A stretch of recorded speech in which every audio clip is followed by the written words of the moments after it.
mood to create a conducive atmosphere during the webinars and photography session conducted. Without further ado, I would like to invite Dr. Nur Azuddin Yaakob to start our session today.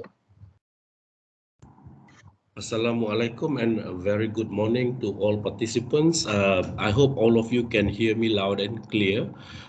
Before I continue, can I just check with Anis whether everyone can hear me and see the slides which I put on show now? Everything is all right? Yeah, all right, and your voice is Anis, clear. just rough head count. How many participants do we have now? Okay, wait, yeah.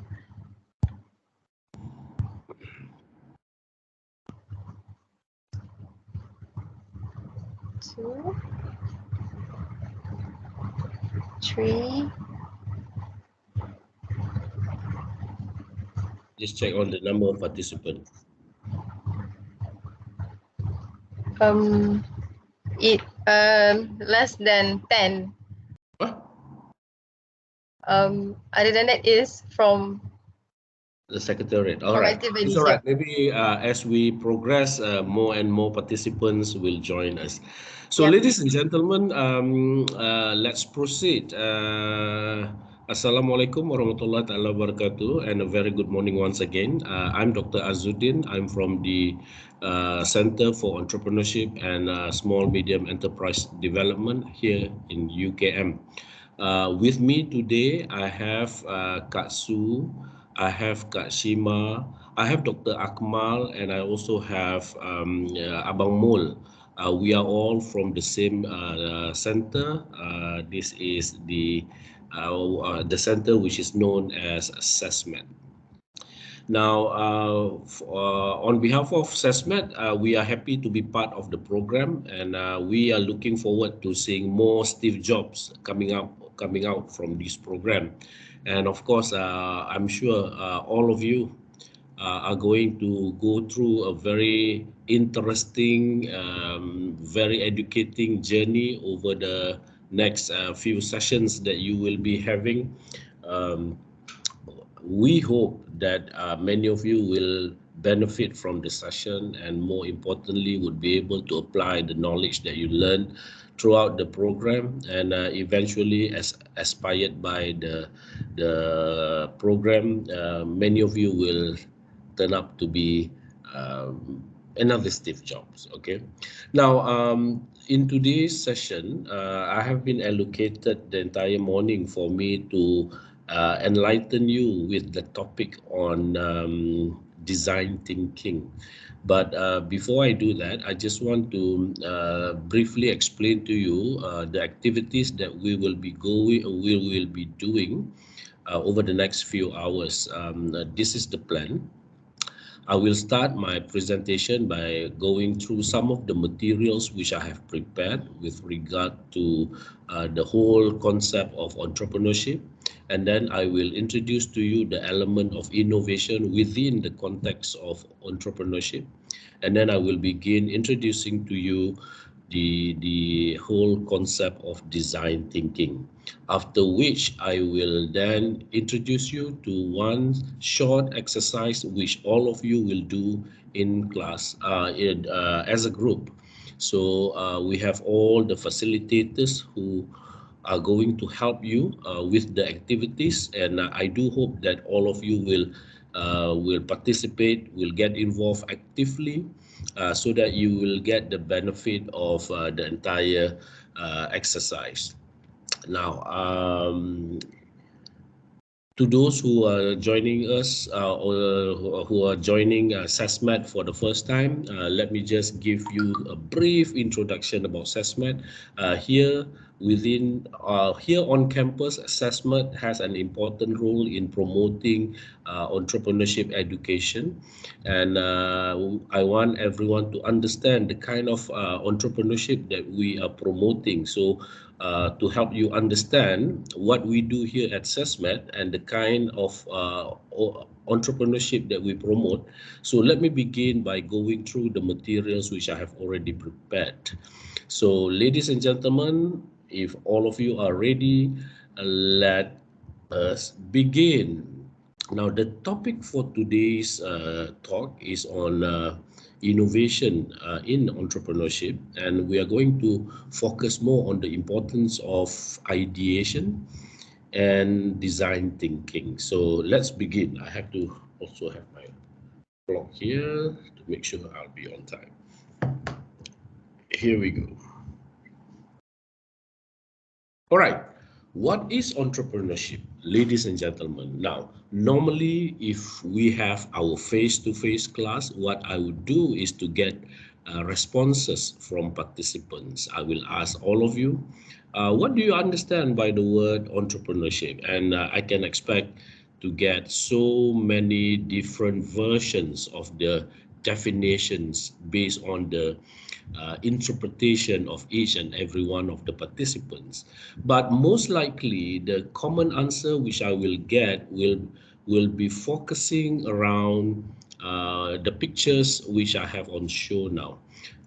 We have people with their products and they buy and they sell things. So normally when people talk about entrepreneurship, this would be the things that they have in their mind. Entrepreneurship is about having goods or services and they then sell it to people. So entrepreneurship is about buying and selling. So that's the most common perception about entrepreneurship. But of late, we have many different types of entrepreneurs. And if you look at these kind of entrepreneurs, they begin to embrace and employ things which are currently available surrounding them. If you look at a younger generation of entrepreneurs, they do still offer products and services, but they begin to integrate the element of technology in their businesses. For example, we know Fashion Valley, the founder is Vivi Yusuf, and everybody knows her. I mean, most people know her. And they tend to, she basically revolutionized the way people sell fashion or designer clothing here in Malaysia. Another young entrepreneur would be Anthony Tan, the founder of GrabCar. And basically, he started off with My Taxi. Now, these are people who practically make use of the technologies which are available and they try to cater for the needs of the people, the consumer, the customers. So that's what they do. And of course, another gentleman whom I'm proud to introduce is Arif Tukiman, a recent graduate from UTM who practically revolutionized something to do with IT. I'm not too sure what he does, but practically he's taking advantage of the technology and he tries to use it as a means to generate income, and he now become a full-fledged entrepreneur. So here we are looking at the variation of the types of entrepreneurs that you can find. In the old days, people just sell whatever they have. Nowadays, people are leveraging on the technologies and they try to capitalize on the availability of these technologies to offer products and services in order for them to reap their benefit in the form of income. So what is entrepreneurship? Again, if you refer to many different textbooks, you will have many different interpretations from the authors. But I like some of the keywords that you will find on the slides. So basically, entrepreneurship is not just about starting a new business. This is something that they have already realized, they have already acknowledged from the year 1880, 1950s. People have already acknowledged the fact that entrepreneurship is not just about doing business. Entrepreneurship is about introduction of truly revolutionary changes. That's basically the whole bigger concept of entrepreneurship. So, ladies and gentlemen, those who are listening to me now, From now on, you need to understand when people say, hey, what is entrepreneurship? You don't just say, hey, entrepreneurship is about buying and selling thing lah. Do you have something you buy and then you have something you sell? That's not it. When we talk about entrepreneurship, it is about trying to introduce something which is new, which is that can revolutionize the way you do things, your livelihood, and so on and so forth. The term that they use here is trying to introduce something creative, and this is what is known as creative destruction.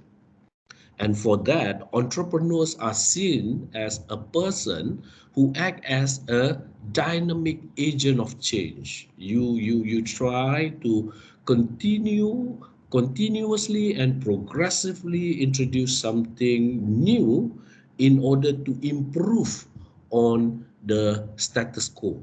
So this is what you want to do. And the word that they use there, if you look on the last point, to disrupt the conventional ways of doing things.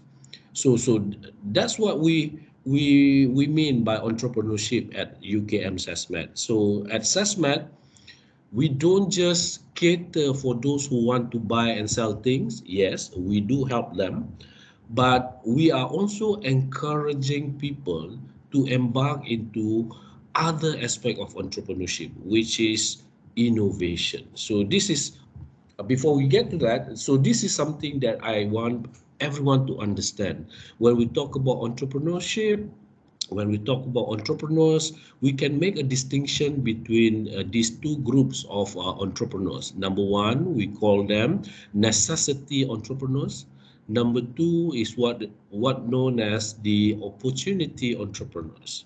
For necessity entrepreneurs, these are people who resort to doing business because they have nothing else to do or they can do. Whereas in the case of opportunity entrepreneurs, these are people who willingly venture into business because they know they have a lot of opportunities for them to take advantage of. And in fact, some of them even left their job because they want to become a full-time entrepreneurs. All right. For example, here we have, I think, some time back, many of us were surprised by these newspaper clippings where they reported about this pilot who has to resort to selling char kway teow or noodles. Why? Because he is no longer flying due to the imposition of movement order control. Um, Movement control order. So as a result, he has to continue with his life. So he has resorted to selling noodles. So this is an example of necessity entrepreneurs.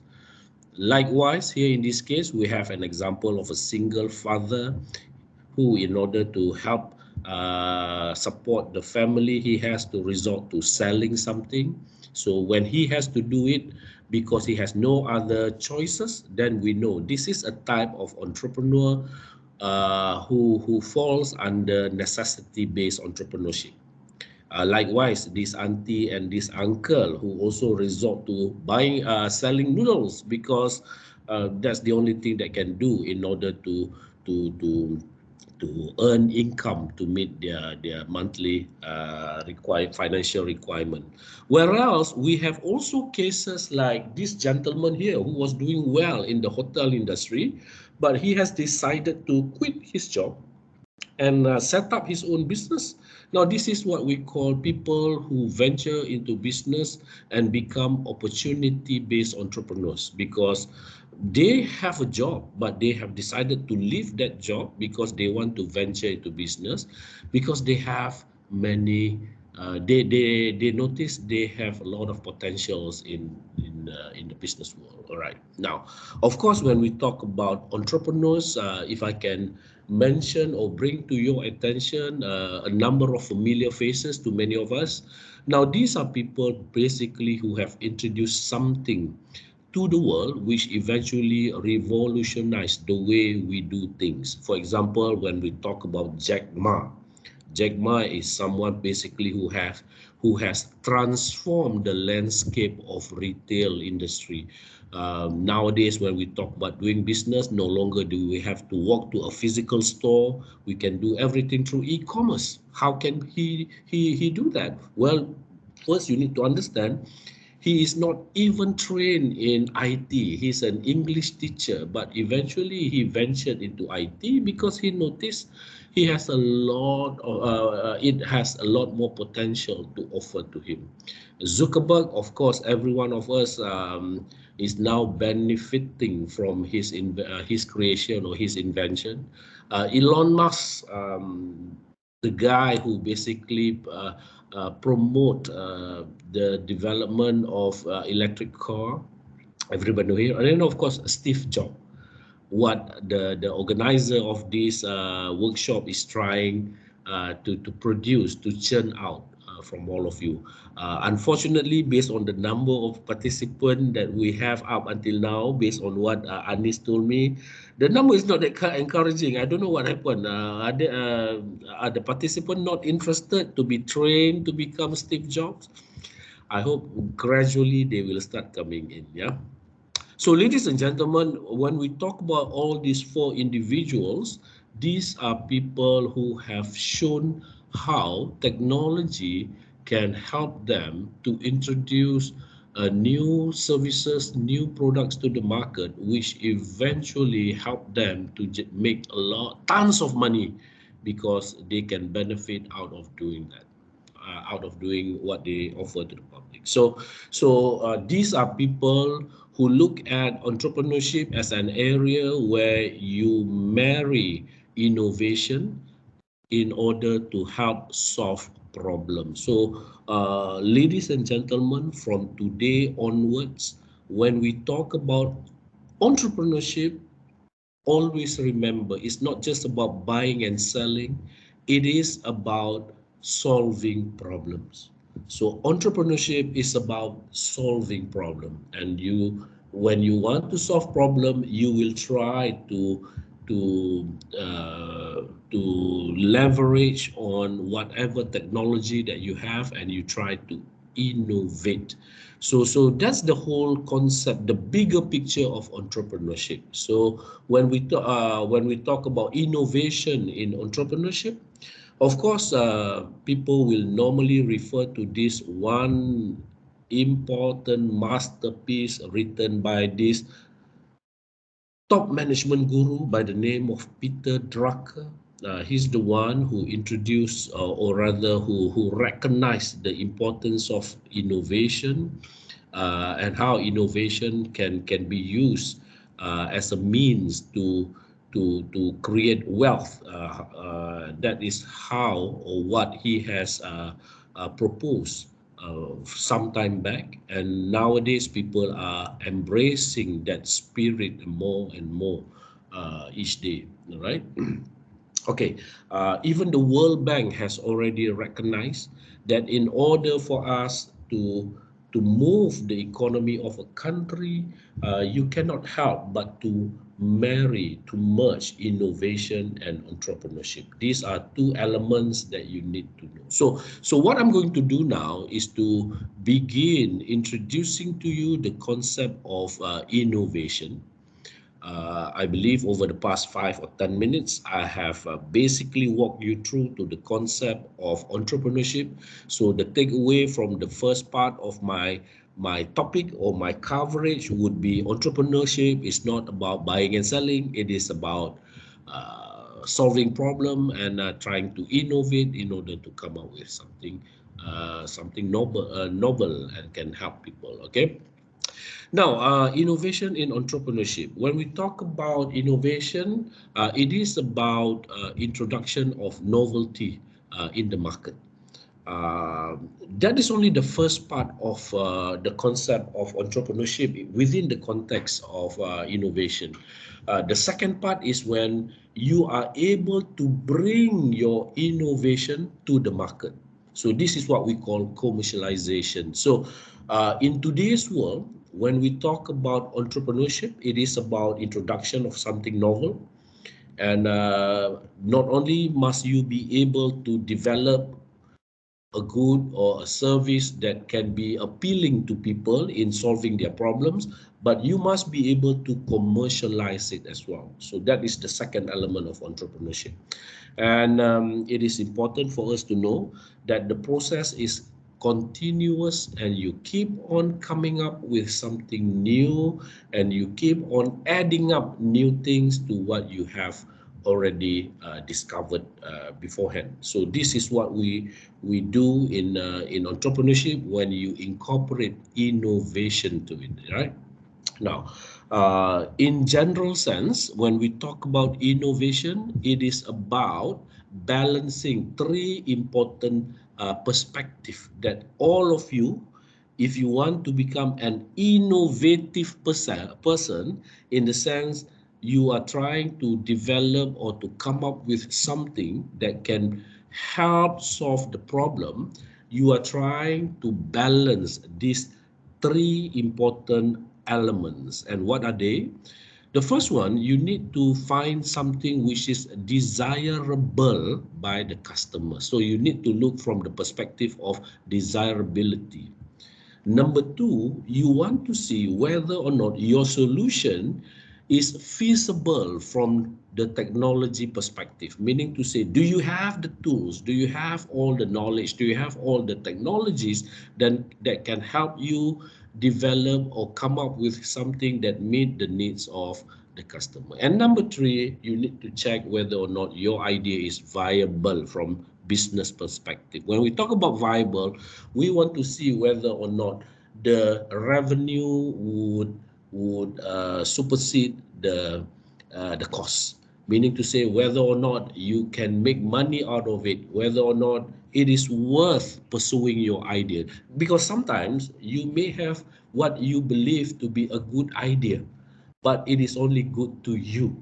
If you try to bring it to the market, nobody else appreciate that idea. Now remember, for your idea to be valuable, there must be people who is willing to pay for it. Then only your solution will be valuable. There's no point of you saying that, hey, I have the best cake in the world. I inherit the recipe from my great great great grandmother, and it has been in the family for many years. And you believe that for the entire generation within your family, you have been eating that cakes, and you believe it is very good. So now you think that you want to bring it to the market. For all you know, once you start bringing it to the market, you start selling it, nobody likes it. Why? Because it doesn't appeal to their taste bud. So this is where you need to make sure on the viability from business perspective as well. So ladies and gentlemen, over the next few sessions that you will have with SESMAT and with your other instructors, when we talk about innovation, always bear this in mind.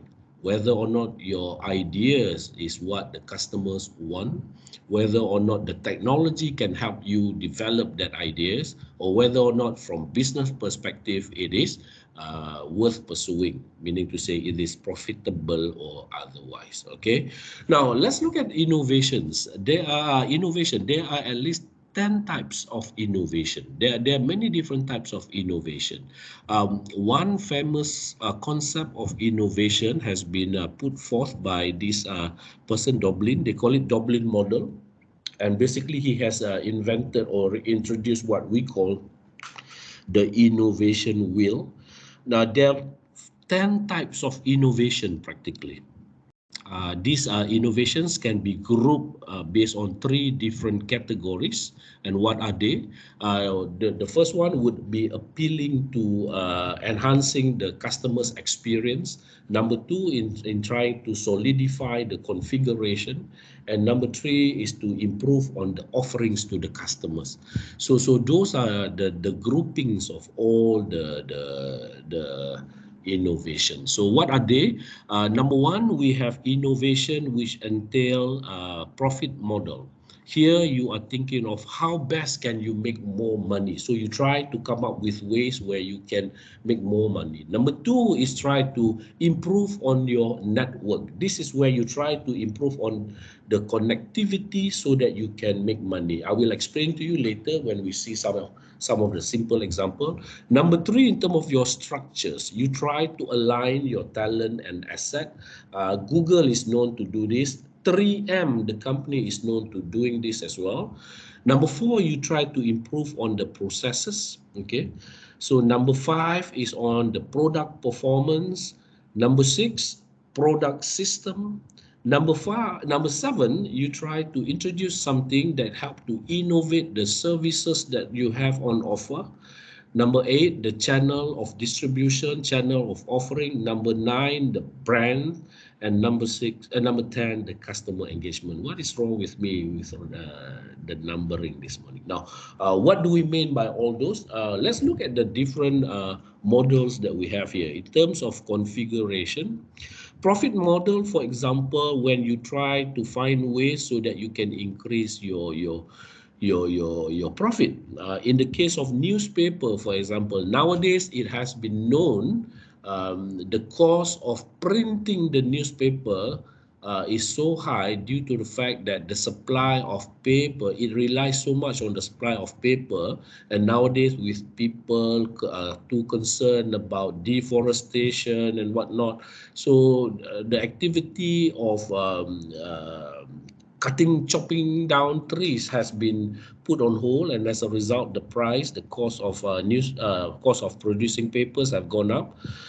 So that affect the price of our newspaper. So what you see happening nowadays, more and more newspaper companies are resorting to online or digital newspaper because it makes more sense, because it is more cost effective. And when they do that, they are able to bring their cost down, and they are able to still enjoy good profit margin. And then when we talk about network, this is when you try to improve on your supply chain. So you try to make sure that the entire process is very comprehensive enough for you to ensure the non-interruption of your supply. So this is something that you do when you try to look into your supply chain. To those who do not understand supply chain, if you study management, if you study production management particularly, you will understand what we mean by supply chain. Number three, when you look at the structure. Now, remember I mentioned to you about Google, about 3M. Now, some of these organizations, in order to encourage their workers to be more creative, what they do is they allocate what they call 15 to 20% of time, where these workers are allowed to explore and do something outside their scope of work. Meaning to say, if I'm a lecturer, if my company allows me to practice 20% rule, what it means is that 20% of my time can be allocated to do something else. And that something else is meant to help my work as well. So this is how you try to innovate in terms of trying to maximize the output that you can get from your workers. Process, of course, for your information, in the past, when we talk about McDonald's as an example, if you were to order a hamburger from McDonald's in Chicago, United States, and one in Kuala Lumpur, chances are you will get the same identical burgers, the same type of buns, the same type of meat, the same type, everything, except for one is halal and one is non-halal. But they understand when McDonald does that, they limit their outreach to the other customers who don't like burgers. So what they have decided to do, they allow each outlet to come up with their own variation. That's why here in Malaysia you can have nasi lemak McDonald. Try to get nasi lemak McDonald in Hong Kong. Can you get it or not? Of course not. So now notice how they have already improvised on the process of producing their products. Okay, in terms of offering, of course, when we talk about product performance, this is where you try to innovate, you try to come up with something that can help improve your offerings to your customers, be it in the form of your product or your service. They give here in this example the case of Spotify. how they can continuously deliver music uninterrupted, and customers will have better service from this from what they are offering. And then of course product service, I normally use what AirAsia normally does. If you look at AirAsia, they started off being the aviation company, but now look at what they are now. They start introducing all the other elements of services that support aviation business. They now have hotels. You can book your hotels. You can even get insurance coverage. You have tune talk now, all sort of things. They begin to offer products because this product will help the customer of their airline business. You understand my point? So this is what we call as a product system. And then we have experience. Experience, of course, when we talk about service, nowadays they try to improve on the service. When they talk about channel, they try to make sure that they continuously have the means to connect to their customers. The brand, of course, brand is very important because it reflects whatever stands the company have. For example, when they talk about Patagonia, this is an apparel company where they try to associate themselves with the environment. And when people look at that, people know, this company is environmental friendly, and people begin to support this company. And then, of course, customers engagement, how you get the feel, how the customer would feel, wow, if I buy a Mercedes, basically I have all these services which is very good and whatnot. So the point which I'm trying to highlight after going through the different types of innovation is for you, the participant of this workshop, to understand that when you want to introduce something to your potential customers, there are many ways of you in doing so. So this is what you need to think about. And when we talk about innovation, once again, we say it is about solving problems. There are many ways to innovate, as we have seen, and there's no just one true path of doing it. Sometimes you can start with this innovation, but you end up doing something else. Okay. To help you understand the kind of innovation that you need to introduce, you need to find the right strategy to solve a problem, and you can do so by relying on innovation metrics. What is innovation metrics? Innovation metric is constructed based on two dimensions. Number one, you need to understand the nature of the problem which you are trying to address. And number two, you need to check the kind of skills, knowledge, technology, talent that you need to have in order to solve that problems. So that is important, because sometimes you wish you can solve a problem, but you don't even know head and tail about the problem. How are you going to solve it? So that is more like a wishful thinking. You understand my point? Am I talking to myself only? Do you all understand me? Let me just reset and check with all of you. Are you all still with me? Anis, are you with me, Anis? Yes, doctor. How many are there in this room? Do we have many people who have already left the session? No. The So number how is many increased. do we have more than 20 now? Just now we have 10 only.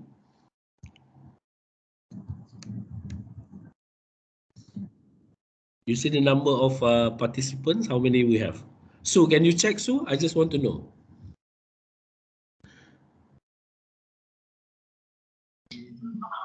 Okay, just now Asmaul just divided the group by, we have 4 groups. Okay, and how many members do we have now? 6555. 6555, 26, 21, okay, 6555, okay. Not including FSC. Not including the FESI, very good. Okay, now ladies and gentlemen, Do you need a break, or am I talking too fast, or I'm confusing you more and more? I hope you understand what I'm trying to highlight to your attention.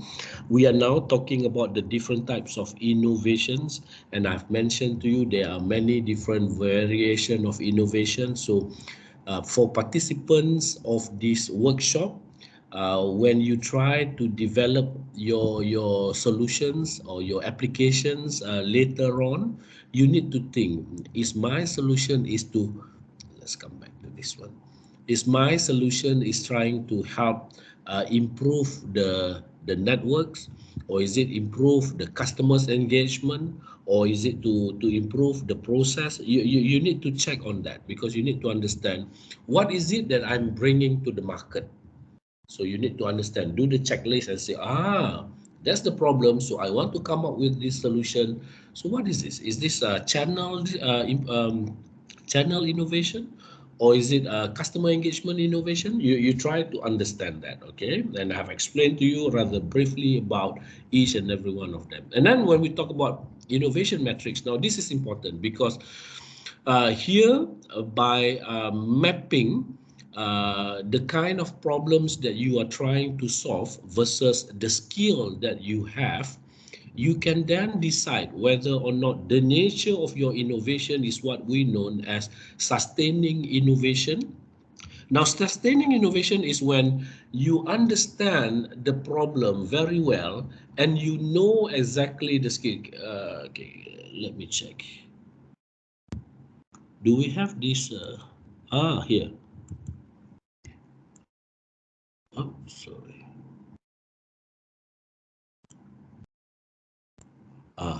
Sorry. This is what we mean by sustaining innovation. Okay, sustaining innovation is when the problem is well defined and you know the skill that you need to have in order to solve that problem. And when you do that, that basically is what you are doing. You are sustaining the innovation. In the layman terms, when we talk about sustaining innovation, you are just adding on to what you already have. That's what we said, sustaining innovation. Are you introducing something new, or are you just improving on what you already have? In the case when the problem is well defined, but you don't even know the kind of skill that you need or the technology required in order to solve for that. So for that, if you are doing that, you are trying to introduce what is known as the breakthrough innovations. If, on the other hand, you have a situation where the problem is not well defined, you don't even know what is the problem, but you have all the skill, all the technologies, all the talent that you have, then you can introduce something very new. Now, how do you differentiate between disruptive technology and sustaining technology? Now, remember this.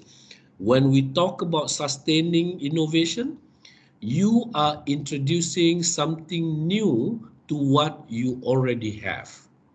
When we talk about destructive innovation, we're talking about you are introducing something new that will replace the normal way of doing things. In other words, you are changing the way you do things. How about breakthrough innovation? Breakthrough innovation is when you bring in something very, very new to the market. Now, how about basic research? Basic research is something that you would engage in when you don't even know what the problem you're trying to solve, and you don't even know the kind of skill or technology that you need to have in order to address that problem. Normally, people do this in R&D. When they start trying to do research, and then they say, when we add this to this, we get this, or this can help to solve that. Okay, so that is what we call basic research. Now, again, when we talk about the certainty, the higher the level of uncertainty, you will involve in many different types of innovation, because it will result in the different findings that you will get. Let's say, for example, when you do sustaining innovation, basically you are you know for sure what is the problem, and basically what you are contributing is very marginal. But when you do basic research, basically the uncertainty is very high. But whatever finding you will get, it will be a new discovery to the market. Now, anything that comes in between will fall under breakthrough, under the disruptive, or even breakthrough or disruptive. So this is something that you need to understand. Okay, the last thing that you need to do when you want to do innovation, you need to have these two: competency and commitment. Because if you were to map competency and your commitment, you may have the skill, meaning to say that you have the competency, you know how to do things, but you need to also have the willpower to do that. And this is what we call commitment. The higher the competency and the higher the commitment, you have the opportunity to develop what we call the world-class innovation. But if you have low competency, you don't even have the skill to solve problems, and you don't even have commitment, this is where we said you may have no innovation capacity. So when that is the case, just continue doing things the same way, because you have no capacity to introduce something new. Now look here, when you have high commitment but then you have no competency, this lead to what we say more talk, less action. No action. Ni cakap banyak. All you do is talk, but no skill to solve. But likewise, if you have the skill and you don't have commitment, this is what we call effortless innovators. But I would encourage students to move towards this direction so that you can come out to become world-class innovators. I hope all of you understand that, yeah? So ladies and gentlemen, with that, we come to the end of the second part of my lecture, which is to introduce you to the element of innovation and how it can be tied to entrepreneurship. At any times, if you have any question, you may ask me, but judging by the number of participants today, I can expect all the participants to be... Are you all asleep now, ladies and gentlemen? Are you all still with me? I hear someone dozing. Who is that? Is someone asleep? No. You all with me still? We are here. Ah, Come on, great. participant. Let's send some reactions. Yes. Come on, buddies. Cheer them up. Come Avi, on. cheer them up. Avi. Come on, let's go, guys. Still here. Yeah, see, Avi is there cheering you up. Okay, Avi. Okay, the last part of my lecture before we go to the activity is to bring to you the gist of my entire theme of my talk this morning. It is about design thinking. Now, ladies and gentlemen, if there's anything that you need to take away from my session, this will be it. This is a tool that can be useful not only for this program, but also for you in your life. Basically, this is a tool that you can make, that you can apply in helping you to make decision. Normally, people would pay to attend for workshops in order to learn about acquiring this tool, mastery this tool. But today we're giving you a preview. Basically, we're just going to give you a basic understanding about the concept of design thinking. More importantly is for you to get a chance of applying it, doing it, engaging in it, and hopefully after going through this process, this exercise, you will develop interest to know more. And after that, you can come to SESMAT and you can participate in our activities. See, Avi, I'm trying to promote my center to the participant now. Okay. No problem, doctor. Go ahead. There's a lot of interesting things done by SESMAT as well, right? So Yeah. as Many well. things that we do are interesting that people do not notice. So now I'm trying to promote it, Avi, using this platform to help me, to help assessment. All right, ladies and gentlemen, what is design thinking? What is design thinking about? Now, how is it related to innovation? Earlier, I mentioned to you the different forms of innovation, how we have looked at 10 types of different innovation that participant or people can choose or resort to in order to help bring solution to people's problem. But to get to innovation, you need to have certain form of clarity and focus. That's why it is important for you to understand what problem are you trying to solve. Remember when in the earlier slide I told you, you need to define your problem clearly. You need to know what you need to address, okay? And normally when you begin the process, you are here where everything is so messy. You don't even know head and tail. Hey, what am I going to solve? What problem is it is important for me to get to make my first move, and so on and so forth. So this is where design thinking comes handy, because basically what design thinking do is to help direct you towards arriving at this stage here. All right, through design thinking process, we are moving from the cloud that we of uncertainties here, or everything that you have here, all the messes that you face experiencing, and you try to improve the process. Okay, what we are trying to achieve through design thinking is this part here. Remember, I told you this is the part, the overlapping, uh,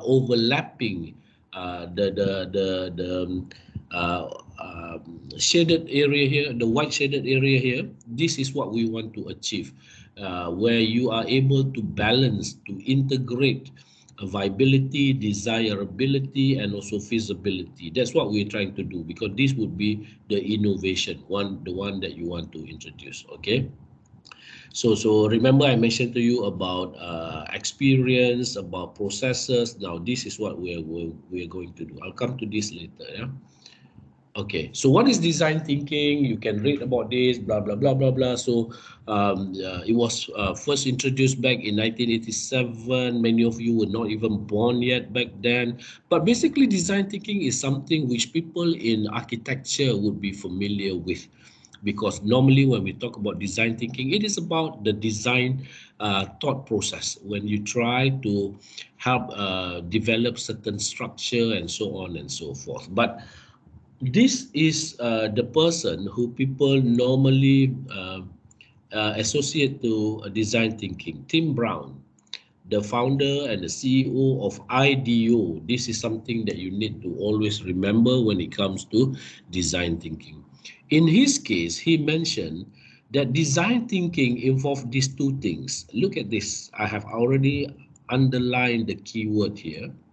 You are trying to match sensibility and methods with people's need. So notice here, when we earlier go through this diagram, we talk about people's desire, and we talk about business, the technology feasibility. So that's what we're trying to do when we try to match them. And then look at the second point. This is where you are going to look at what is desirable from human perspective, and you are trying to match it what is feasible from technological point of view, and you're going to check whether or not it is viable economically. That's what we want to do when we talk about design thinking. Okay, so here basically we need to use a lot of creative tools in helping us, because in a way we are trying to behave as if we are a designer. We're trying to design a solution for a problem. Okay, so what is design thinking in general? I like to use this slide to illustrate the concept of design thinking. It draws on logic, imagination, intuition, and systematic reasoning, or systemic reasoning, sorry. Uh, that is why if you want to become a good problem solver with respect to innovation, you need to be very imaginative. You need to be very intuitive. You need to be able to reason things out, okay? That's why I like to use this example in my previous lectures as well. In the past, when people, oh, one day we can see people flying. Of course, back then people laugh at the idea, but now because of that imagination, you see nowadays people can fly. They have developed certain equipment, certain gadget that would enable people to fly. Who ever thought that we can have flying cars, drone, example, because back then, a few years back, nobody ever can ever imagine that happened. But with the advancement of technology, things are made possible nowadays. So when we talk about design thinking, you need the mindset of design mindset, not problem focused, but more focusing on the solution. We know the problem, of course, but we are not focusing just on the problem, but we are focusing on the solution. And that's why it involves both analysis and imagination. That is important. When we talk about design thinking, it is about creating and improve the future, seek to build up ideas. Not like critical thinking. When we do critical thinking, you try to break problem into small part and then you try to solve. But in the case of design thinking, you have a problem, you keep on adding something new to it so that you can expand and create something new. You build up on your ideas.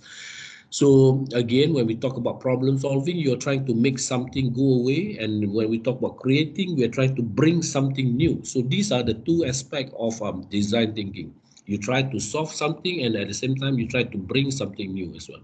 And more importantly, design thinking is human-centered innovation. What does it mean by this? You don't just do things for the sake of doing it by virtue of having the technology. No, you do it because you first need to go to the ground, understand, hey, what is your problem exactly?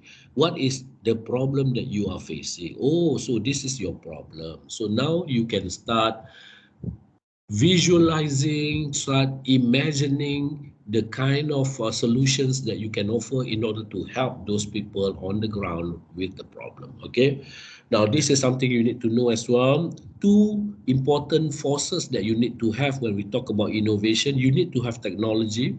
Some people debate on this though, because they said it's not necessary to have technology, but having technology would help, because nowadays if we talk about iPhones, all the smartphones and whatnot, those are the products of advancement in technology. But then you need to have creativity. You have technology alone will not help.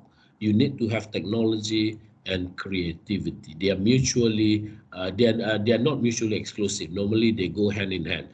With these two, you can expect to get disruptive innovation. So that is something that you need to know. Now, when we talk about design thinking, there are many ways of doing design thinking. In one article that I found, they talk about 16 different types of design thinking. The famous one would be the one introduced by Stanford University, what they call D-School design thinking process. So this is basically the foundation of the whole concept of design thinking, but we're not going to use this method today. Of course, they also have design thinking 101, another way of doing design thinking. Here we have 5 phases. This one was introduced by IDEO. This is how they tackle the process of design thinking.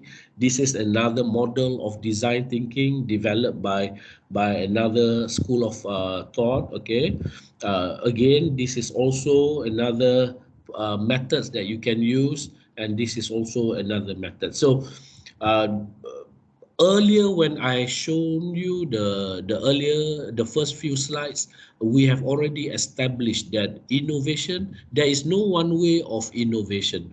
You can go through many different ways in order to arrive at the solution that you want.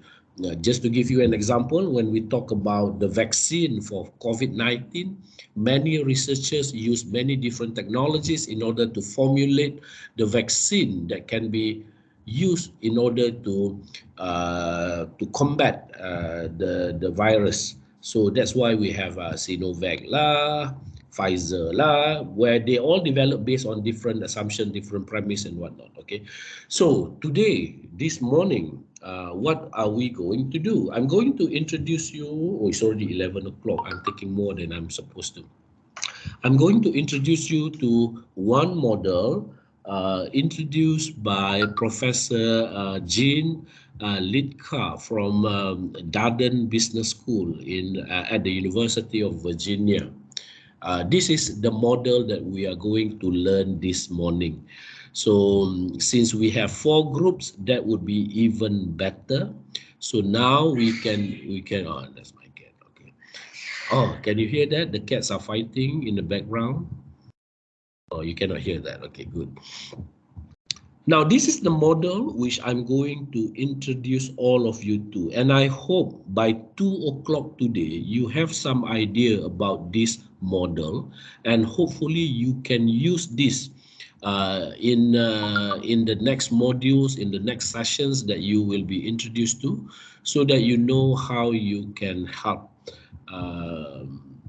develop your innovation. Okay, we call this forwards, and in the case of forwards, what you will be doing, you are going to go through the first phase, what is known as what is, and then we will move on to second phase, what is known as what if, and then we have what wows, and finally we have what works. But before we go through these 4 stages, normally the process begins with one big question mark. Now this is important. What does this question mark represent? This question mark represents the problem which you are trying to help solve, the problem which you are going to address with the solutions, with the applications that you're going to develop. And hopefully, after going through this process, you would be able to commercialize your innovation, and eventually you make a lot of money. I hope all of you understand that. I hope it is clear. So let us begin with what is the first phase of the process. When we talk about what is, this is where you need to understand what is the status quo, what is actually the real problem which is faced by the stakeholders. So here we talk about current reality. At this stage, you are trying to get as much information possible so that you can understand and appreciate the problem which is faced by the stakeholders. And that is why they put here, avoid making any judgment. At this point, you are not going to pass any judgment. You are just going to say, you're going to ask people, what exactly is the problem? How do you feel when that problem occurs? How does it affect you? You try to get as much information possible. So some of the tools that you can use, again, we are not going to learn about the tool in specific detail. However, normally you try to understand by applying what we call the journey map. Put yourself in the shoe of the stakeholder, the problem, the people who have the problem, and then try to understand what exactly do they face during that situation. Storytelling is another tool that you can use in order to understand, oh, this is the problem. When that happened, this is what they face, blah, blah, blah, blah. Remember, at this point, you pass any, you do not do any judgment. You try to get information. You can go down and interview people. You can do this. Don't make any assumption yet. Everything must be based on fact only. And then we get to the second part. Now, this is the interesting part, because in the second part, what you're trying to do, you're trying to generate ideas. The whole idea is about coming up with as many ideas possible, because you try to see, oh, it seems like they have this problem. Maybe we can find something that can do this. Or maybe we can develop something. So you keep on asking, hey, what if we do this? What if we come up with this? So at this point also, you can ask people. You can ask those people who are facing that problem, hey, how would you like things to be better? Or would it be good if we have this? Or would it be good if we have that, and so on and so forth. We keep on getting the input from them and try to understand what do they wish to have. Okay.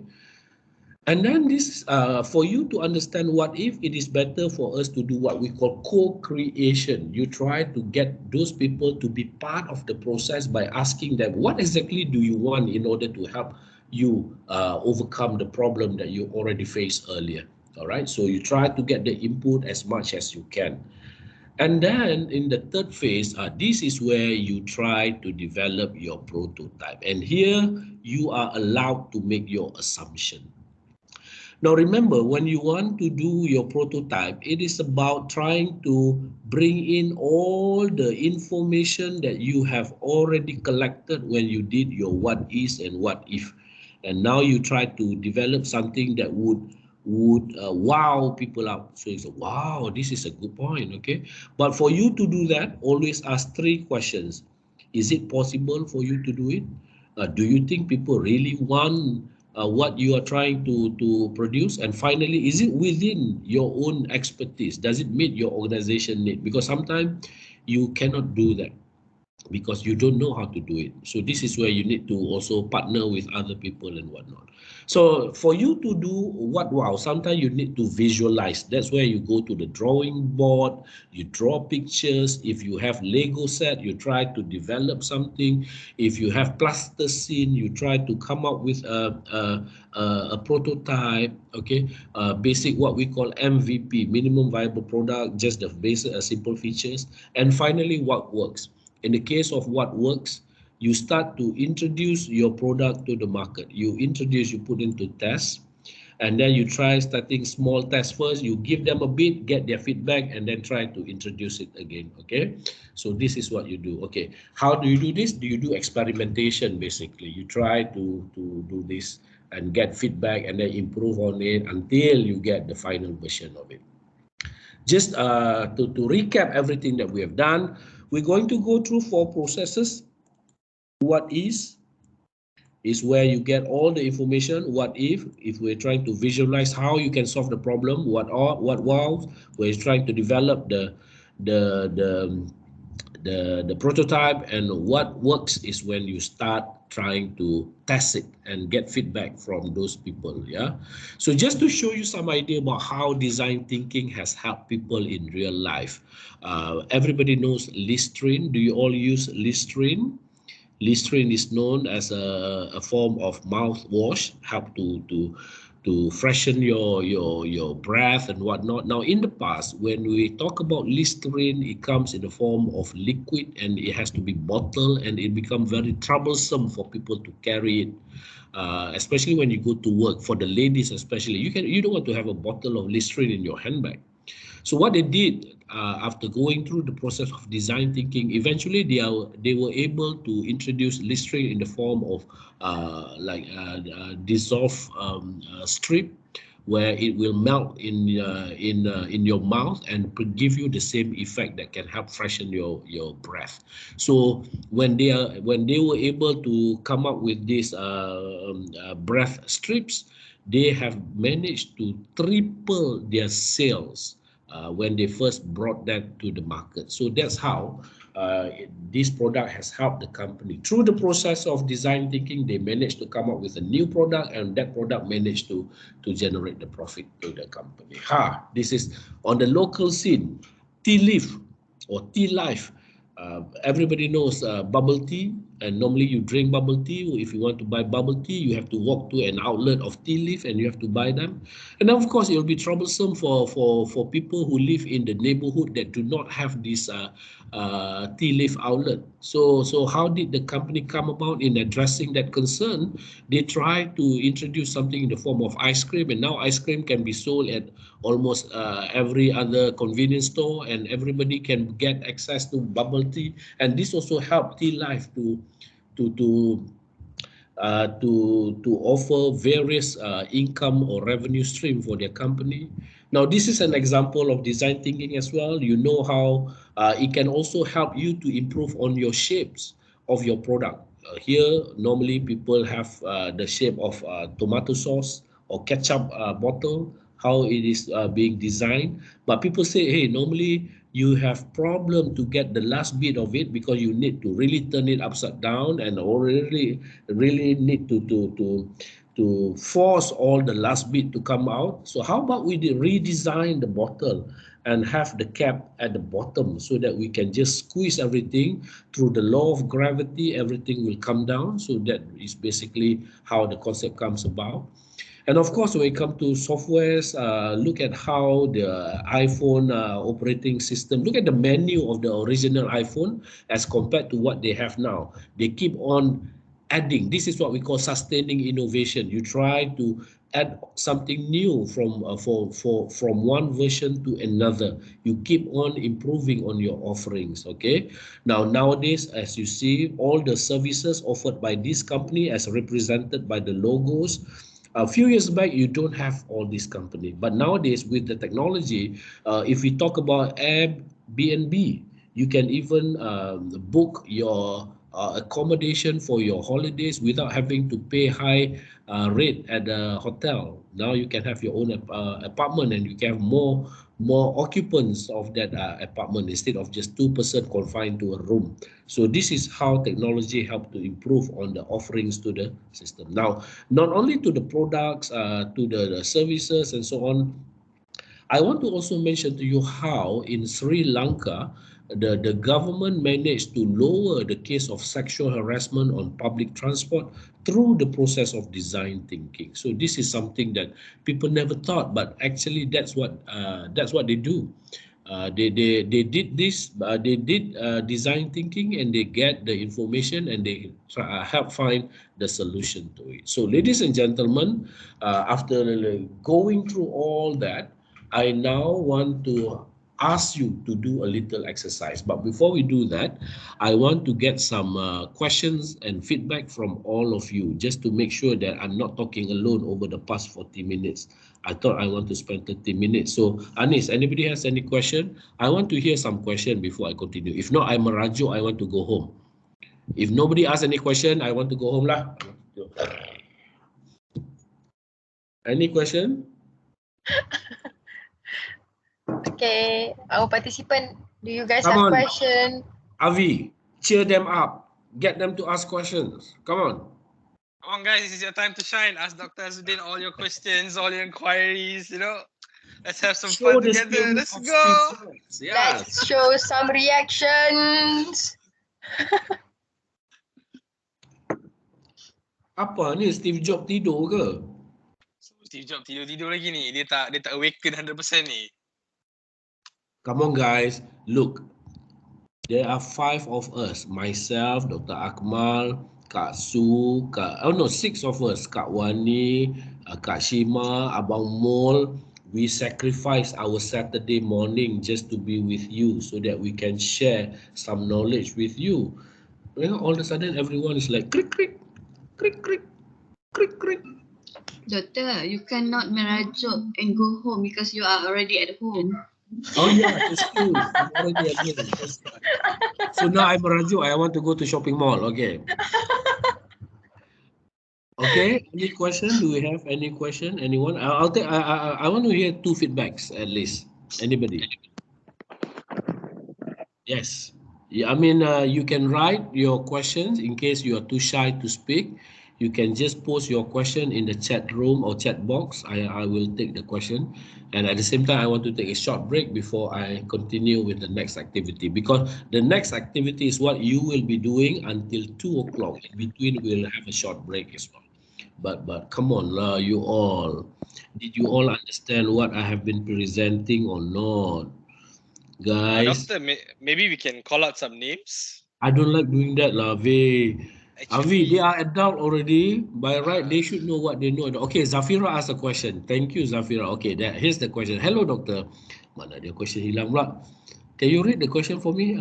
Hello, doctor. I have a question. How do we compete with competitors that are selling the same thing? Very good question. The question which Zafira asked is something that I teach in my MBA class, in my strategic management class, in my managerial economics class. That is a good question, Zafira. That is true. Zafira, if only I may know from which faculty are you from and what program are you currently undergoing and what year are you in? Can you write it down? Just quickly, is it FTSM, FKAB, FSK? Zafira.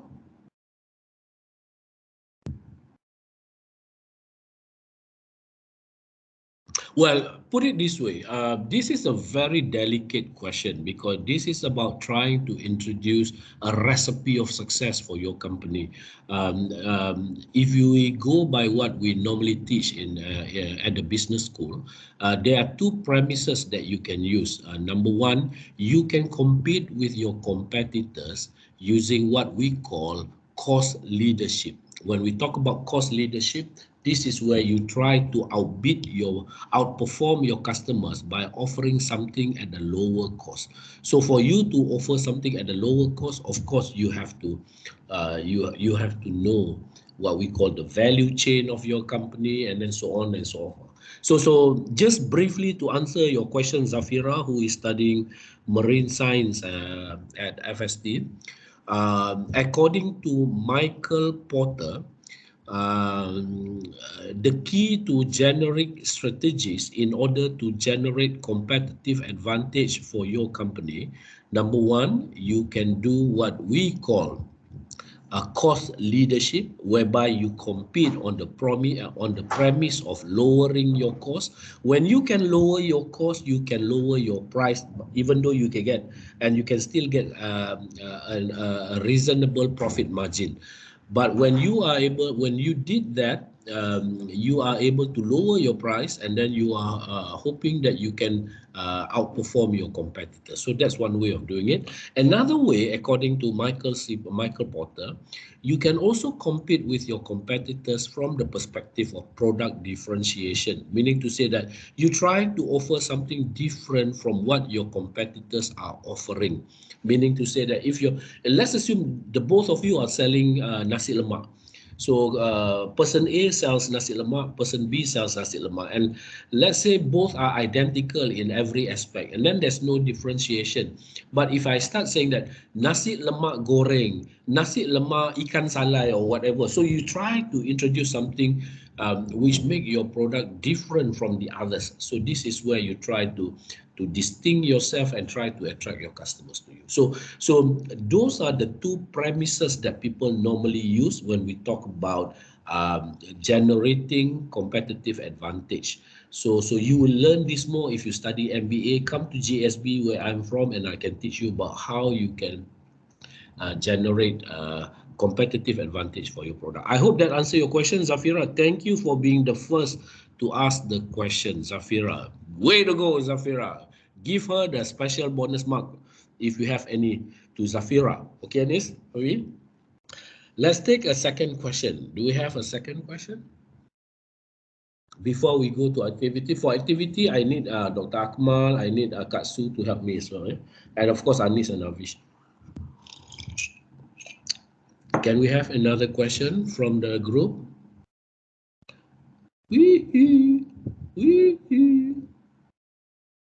Oh, Zafira said, yes, doctor. Thank you for the answer. You're welcome. Any other question? So I think in the chat ada satu. Yeah, we have another one. Let me check. This is from Akmal Azim, not Dr. Akmal. Dr. Akmal, if you ask me a question, katok kepala. Okay. Hello, doctor. If we make a digital innovation in the business, is there a way to create a patent or copyright for the innovation? Of course. Dr. Akmal will brief you more tomorrow in his lesson when we talk about VPC and BMC. How you need, that one is Akmal, what you asked, Akmal Azim, I'm referring to the question raised by Akmal. Oh, that is very important nowadays. I just want to share with you one experience that happened to, one incident that happened to one of our student entrepreneur a few years back. These students have been doing a t-shirt printing business. You know, the t-shirt like this one here, this is made by our student, okay? And then they will start putting all the logo lah, stay calm, you know, all sort of logos. And one day, this student came to see me and show me a letter. Apparently, the letter came from a law office, and the law office representing another company that wants to sue the student. Why and how did this come about? Because apparently there's some similarity between the design produced by our student and the one produced by that company, and that company has already secured some sort of protection. And because of that, the lawyer demand either my students stop production or they have to pay a certain form of compensation. Can you all follow me? Hello? Yes. Yes, yes, Doctor. Can. Wait, I have problem with my We can. hang on. Okay, and because of that, what happened was, of course, we have to help him by sorting out certain things. But the point which I'm trying to highlight is very pertinent to what Akmal has raised. When you develop something, especially when it involves your intellectual property, the best thing, in fact, the first thing that we will advise to all students or any students for that matter is to get that covered, get it protected. Dr. Akmal, maybe you can help introduce to the student later on the importance of intellectual property and how we at UKM Assessment can help students to secure certain form of property rights on your invention and whatnot. Does that answer your question, Akmal? So my answer to your question, yes, you need to have certain form of IP. IP comes in many different forms. We have copyright lah, we have trade secret lah, we have patent lah, we have Dr. Kamal is a certified IP expert. Maybe he can brief you. I'm not too familiar, but all I know, to answer Akmal's question, it is important for you to have that protection. Okay, Akmal, does that answer your question? Akmal, can you ask Akmal? Oh, Akmal, can you ask Dr. Akmal on this if you want to know more about it? Thank you. Very good. Very good. So, ladies and gentlemen, since everyone is back with me, it's already 11:30. Oh, I have. We will now continue with our lesson. So now I would like to bring back my slides. So all of you, please be patient. Huh? All right, here we go. Time for action. What are we going to do?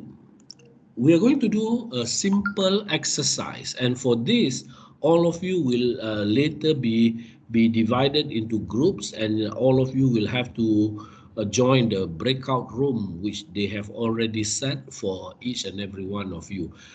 Again, ladies and gentlemen, there were only like 20 of you here. I want to advise, I want to encourage all of you to take this simple exercise seriously, because the whole objective to make you understand what design thinking is all about, and we're going to learn this from the perspective of business innovation model called forwards. And at the end of the day, when people ask you, hey, this morning, what did you learn from Dr. Azuddin? Now, you know, that guy who talk a lot and always emotional, want to go home lah because nobody talk to him and whatnot. So, and then you will say, in his class, we learn what entrepreneurship is.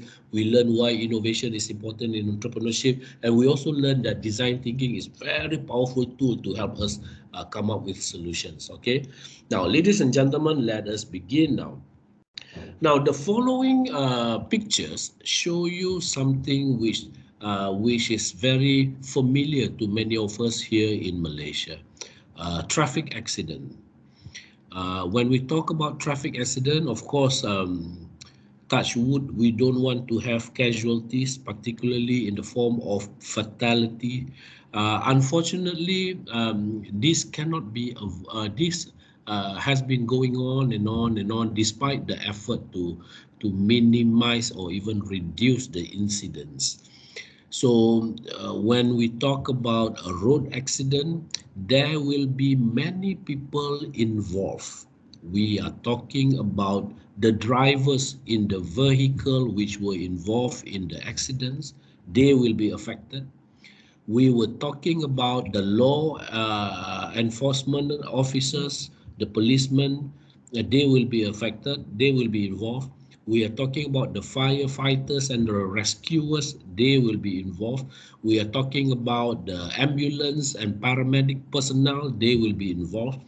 There will be also the onlookers who like to see, hey, what's happening? Who's involved? Anybody die in the accident? They will also be busybody to know.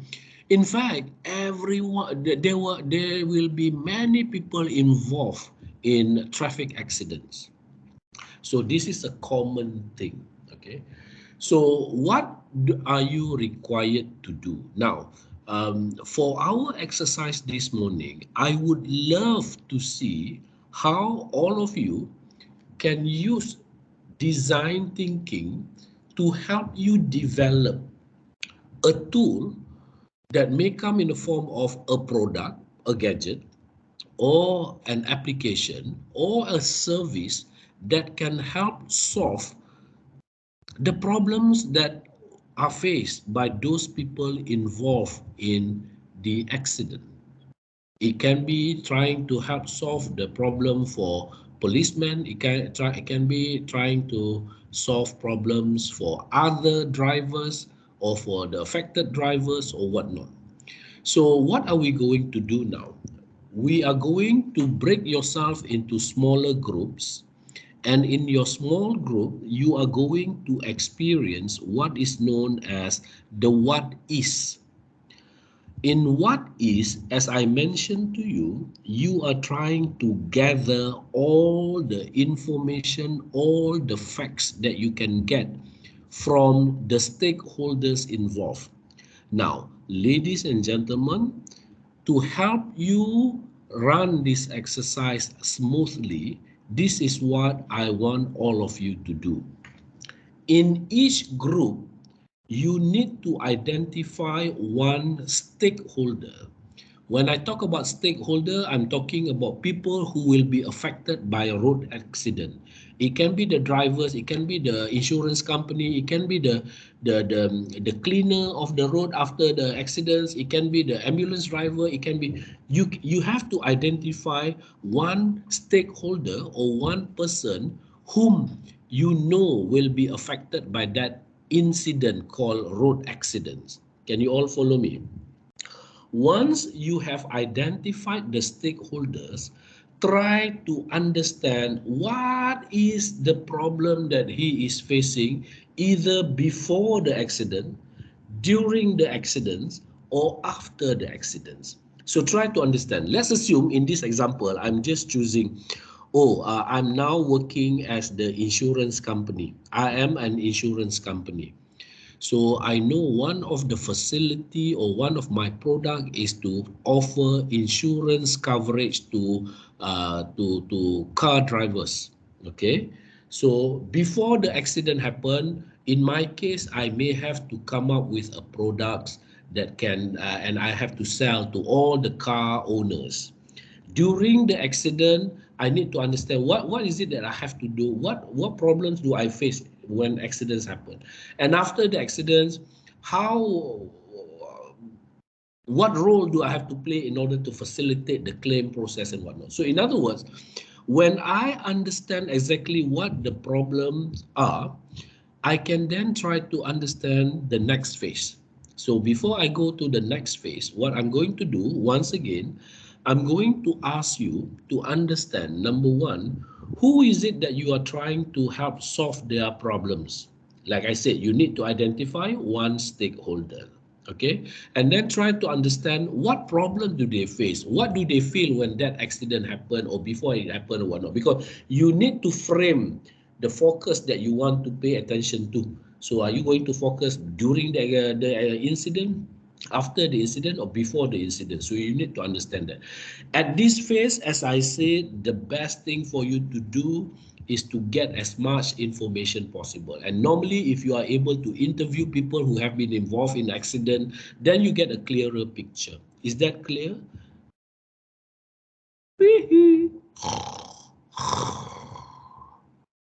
Okay, if everyone is okay, I'm going to leave you with Dr. Akmal to break you into 4 different groups, and then the facilitators can help. I may go from one group to another just to check to make sure that everyone is okay. I'm going to leave you for the next 25 minutes or so to work on this, 20 to 25 minutes to work on what is. And maybe Avi, Anish, and if you have all the facilitators to help us also, please take note of the time. Try to limit it to 20 to 25 minutes. And then we are going to reconvene in the bigger room, in the main room. Is that okay? So ladies and gentlemen, the time starts now. Abang Mold and the Secretariat will start breaking you into your smaller group. All the best, good luck. If you have any question, you can ask the facilitators who will help you. So, ladies and gentlemen, I will see you in 20 minutes. Oh, sorry, 25 minutes or so. Enjoy the process.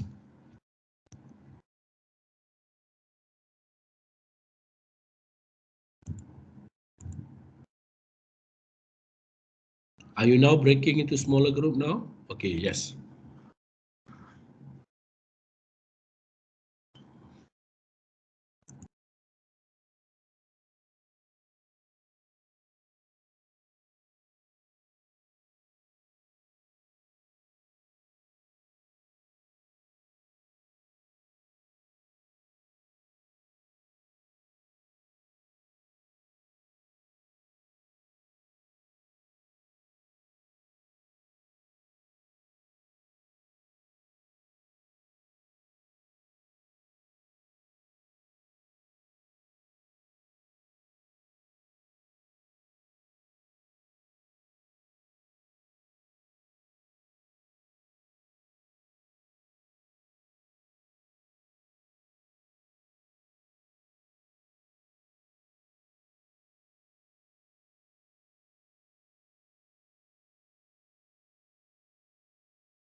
Mol, is there any problem Mol? So masih kat luar? Kejap dia closing balik, nanti akan close sebab room 3 tak boleh masuk. Oh ya ke? Alright. Sebentar ya. Alright. Kenapa kakak Ini keluar? ini breakout room Dia ke? close. Dia Bukan close belum. balik. Dia Dia close close sebab balik. room Nanti room dia 3 tak boleh masuk. Oh, tadi dah masuk. Room Ya, ya. 3 kat Shima room 2 kan? semua Oh, room 2. sorry. Jadi ingat yang first punya pecahan. Ya, dia slow. Room 3 tak boleh nak masuk. Sebentar ya. Okey, nanti saya akan masukkan semula.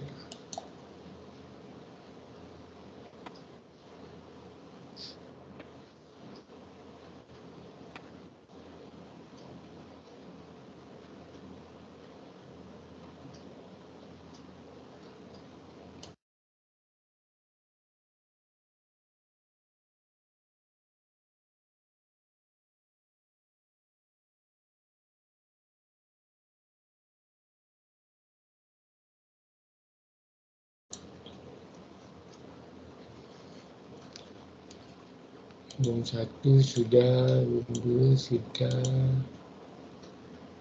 Room 3 ni tak boleh lagi ni. Mau cuba try manual. Close room 3 sahaja, lepas open balik room 3. Ya, dia tulis ni opening tapi lambat. Okay.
Still loading, Emma.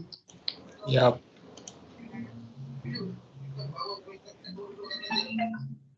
Yang lain semua dah buka dah ni.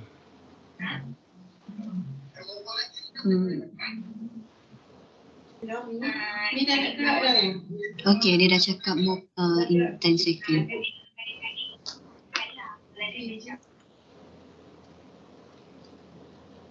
Okay, ada yang dah pergi dah. Right.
Kak Wani. Kak Wani.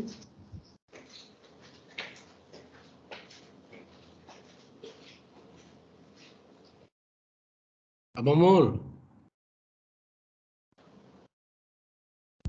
Hihi.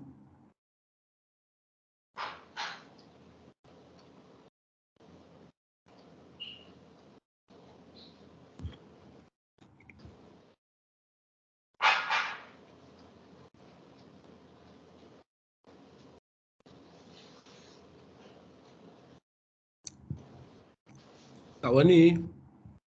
Abang Mul. Ada orang ke tak? Knock knock.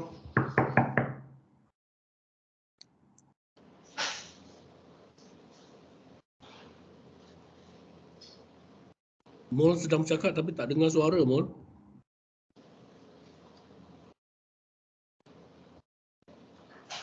Apa Mul? Just nak maklumkan nanti pukul 12 kita masuk balik ke bilik besar.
Mohon boleh tendang su ke sana balik tak? Tiba-tiba dia loading tadi, tak boleh nak on. Dr. Din kata nanti 12 suku baru masuk balik dekat main room. 12 suku Mhm.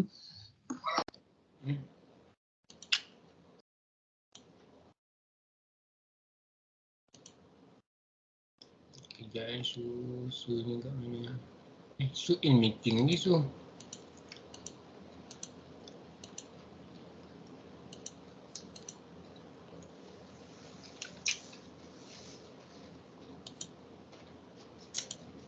Su, Yep. dekat dalam room 3 ni Su masih in meeting lagi tau. Lepas tu Boleh. mun tak boleh nak assign Su kat sini. Kalau unassign boleh tak? Mau calling kat tepi tu boleh tak?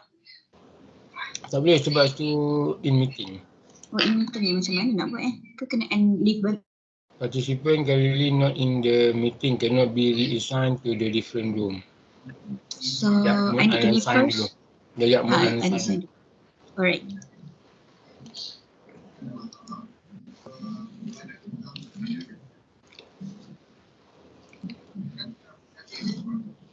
Fail to move.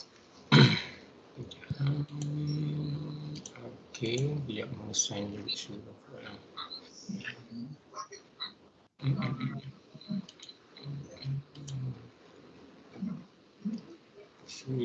Okay.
Abang Mul.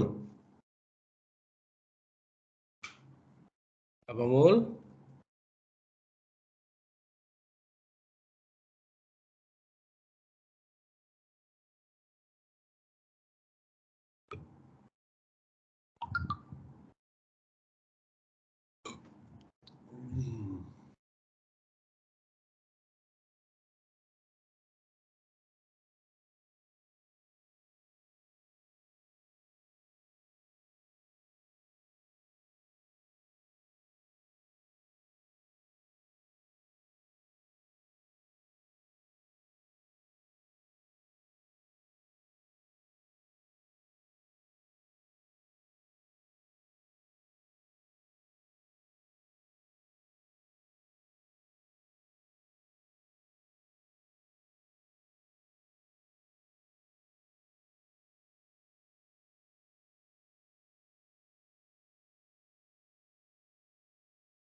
Dok, boleh close room tak?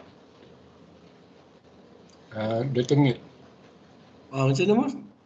Nak close, nak room ni nak close tak? Nak masukkan balik dalam, dia berapa lama? Masukkan semua balik dalam sini? Okey, boleh. Alright, sekarang.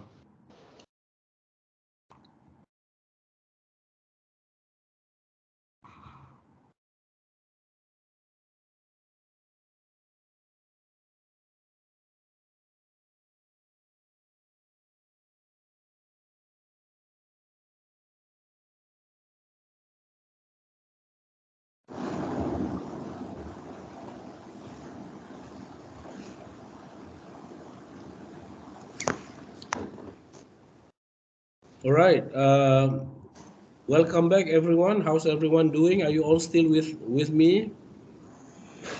Are you bored already and you wish we can finish the session early? So how's everyone? I hope you have enjoyed the process. I have received a request for us to go for a short break. We will do so after I have done with the debriefing session. Now, before that, let me see how many are still with us now. Avi, do you have the number of participants now? Doctor, has all the students from the breakout rooms returned? I believe so. Mol, Ya, dia orang semua dah semua masuk balik ke? semua dah close dah. Semua dah masuk So we balik. have closed all the breakout rooms. So now we only have 27. We take 6 out from SESMAT. We have 21. So Quite right. a little lah. Yes. You guys need to make sure that all the participants join the remainder of the session. Not talking about my session. I mean the subsequent session as well. We don't have that many left, unfortunately, but never mind. What I will do, I will try to quickly finish off all the material so that we can have a earlier break. But basically, to help me finish off the session rather quickly, I need to get feedback and input from all of you. Based on what you have gone through during the what is session. Can you all see the slide, by the way? Akmal, Anis, Avi, Peyun. Yeah, we can see it. Yes, can see. Still what is, yeah? Can someone share with me, what do you experience? How do you feel when you have to go through this process? Remember, this is the process where you are trying to gather as much information possible. Anybody wants to share from your perspective? What have you experienced when doing this? Anybody? Crick, crick, crick, crick, crick, crick, crick, crick. Oh, still we are waiting for for okay, ladies and gentlemen, I just want to share with you one thing. I know this is not part of the content of my lecture, but I want to share with you my experience when I was a student way back in way back, long before you exist or before you came to this world. I did not study here in Malaysia. Unfortunately or fortunately, I had the opportunity of studying in the United States for my first degree. What I learned from my experience when I was a student there, the Americans, the college kids there, really make full use of their college days. Because in America, you have to understand, the only time that they get away from the family is when they enter college. Because when they were in high school, when they were in school all the way up until high school, they normally live with their parents, at least during the days when I was there. So they were pretty much under the care of the parents. They only get their full independence, so to speak, when they get to college. When they get to college, this is where they start experimenting, experiencing many things. Now, among the things that they like to try is to voice their opinion and whatnot, and they try to learn new things and whatnot. This is where I find the differences between Malaysian students and the kids in America. Because American, they like to ask questions, they like to know more and whatnot. Because it is always important for students to understand that during the days when you are still a student, you are allowed to make mistakes. That's why you can ask questions. You can even ask stupid question if you believe the question is not is trivial. But it's all right because you are still a student. Remember, after you left college, after you leave college, after you have joined the workforce, people will not tolerate any mistakes that you make because they pay you salary, they expect you to work, and they expect you not commit any mistakes. So that's why I remember a professor of mine reminded us back then, when you are a student, make full use of that status. You can ask questions, you can try many different things and whatnot. So I hope, ladies and gentlemen, from my experience, when I join activities like this is the time for me to develop my capacity, my character as an individual, my apa nama? My communication skill, my leadership skill, and whatnot. That's why I hope all of you who are now in this room, when you continue with this program until the end, you try to get as much from your participation in this program. There's no point of you just turning on your computer and then you go doing something else. You won't get anything out of it. So to me, this is the time for you to test your communication skill, your thinking process, and so on and so forth. Okay, enough of that. So let me ask once again, if any of you want to share your experience when doing this, what do you feel? Do you find this process very difficult or very easy or very interesting or boring or whatnot? Can you share with me, anyone? Hi, doctor. Hello. Perspective. Go ahead. Who is this? I'm Heyun. Hi, Peyun. Go ahead, Peyun. So what actually I can see from the slide is that there's two different kind of accident on the road, and then if from what I can think about before this, when there is some accident happen on the road, especially during the highway, there must be a very long traffic jam. Okay, I understand. Peyun, thank you for sharing your observation about experience. But I want to know is your own personal feeling when you were trying to understand the problem that transpire from a road accident. Meaning, what do you feel? Is it difficult? Because I want all of you, because you have gone through this process called what is. What is the process of facts gathering, data gathering, input getting, where you try to understand what exactly is the problem. So I want you to tell me, when doing that, like what Pei said just now, she notices that during accident this will happen and whatnot. That is what you from your personal experience. But I'm talking about when you try to get that information, how do you feel? Is it an easy process? Is it a difficult process? You understand me, Pei? Maybe Yeah. I think doctor want me to tell you what we should do for that. Exactly. Well, the whole idea of doing what is for you to empathize. When we talk about empathize, this is where you try to understand the problem which people are facing when they experience a road accident. Remember, you are here to serve as a problem solver. You are trying to solve the problem. That is why I want all of you to put yourself in the shoe of those people involved in the accident. Whether you want to position yourself as the driver who were involved in the accident, or the policeman who have to arrange and manage the situation, or the ambulance driver or whatnot. So that is the thing that you need to do over the last 30 minutes or so. So what I want you to do now in this reflection session is for you to share with the class, to share with everyone, what do you feel when you do that? You understand, Peyun and the rest of the class? So doctor, I think I will just share my ideas during just now in the breakout room. There are 3 ideas from me. So the first one is No, it's okay. You can keep the idea. You don't want other groups to know your idea yet. I just want to tell you, when you were trying to come up with the ideas, how do you feel?